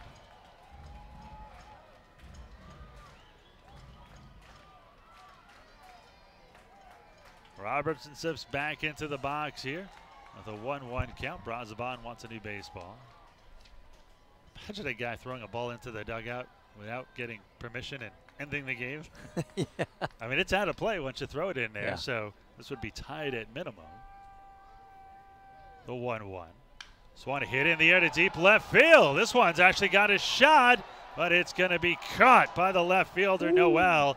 I thought Robertson got a little bit more, but it died at the very last second, and that's the game as the Skeeters almost get a walk-off win here, down 1-0, but that is the final 1 run on 3 hits. No errors for the Barnstormers, no runs, 2 hits, and no errors for the Skeeters. We'll take a break. We'll come back. We'll give you the final numbers, and then we'll talk about Games 2 matchup. All that and more. Return on the Skeeters post-game show in a moment. Available female is seeking a long-term relationship with someone I can depend on. For someone that I can trust and feel safe with. For someone that isn't just after me for my money. Someone who is ASE certified and can handle all my automotive needs. Christian Brothers Automotive is the perfect match for you. Located in new territory right behind the Randalls, Christian Brothers is locally owned and operated by Kelly Adams. You can trust Kelly to take the fear out of auto care. Her number is 281-242-2886 to start your new relationship today. Every Saturday home game at Constellation Field will feature a giveaway or a post-game concert for fans in attendance. Giveaway nights include such items as hats, SWATs and Star Wars bobbleheads, a Tracy McGrady bobblehead, and much, much more. While the post-game concerts feature artist 80s sensation The Spasmatics, country bands with Roger Krieger and Jack Ingram, and even a Jimmy Buffett cover band. For a full lineup, visit SugarlandSkeeters.com for more information. Sugarland Skeeters, it's more than baseball. So there I was, just minding my own business when a hit and run. This guy came out of nowhere, bam, and he just kept going. Thankfully, Texas Farm Bureau Insurance was there with the right auto coverage for how and where I drive. So I was on my way in no time to witness the hit and run that really matter. Now that's a moment worth covering. 877 Farm Bureau.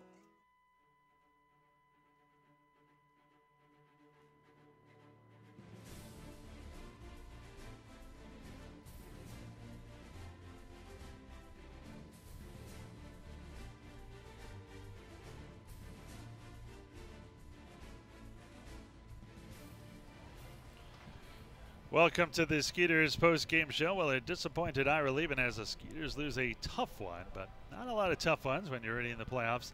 1-0.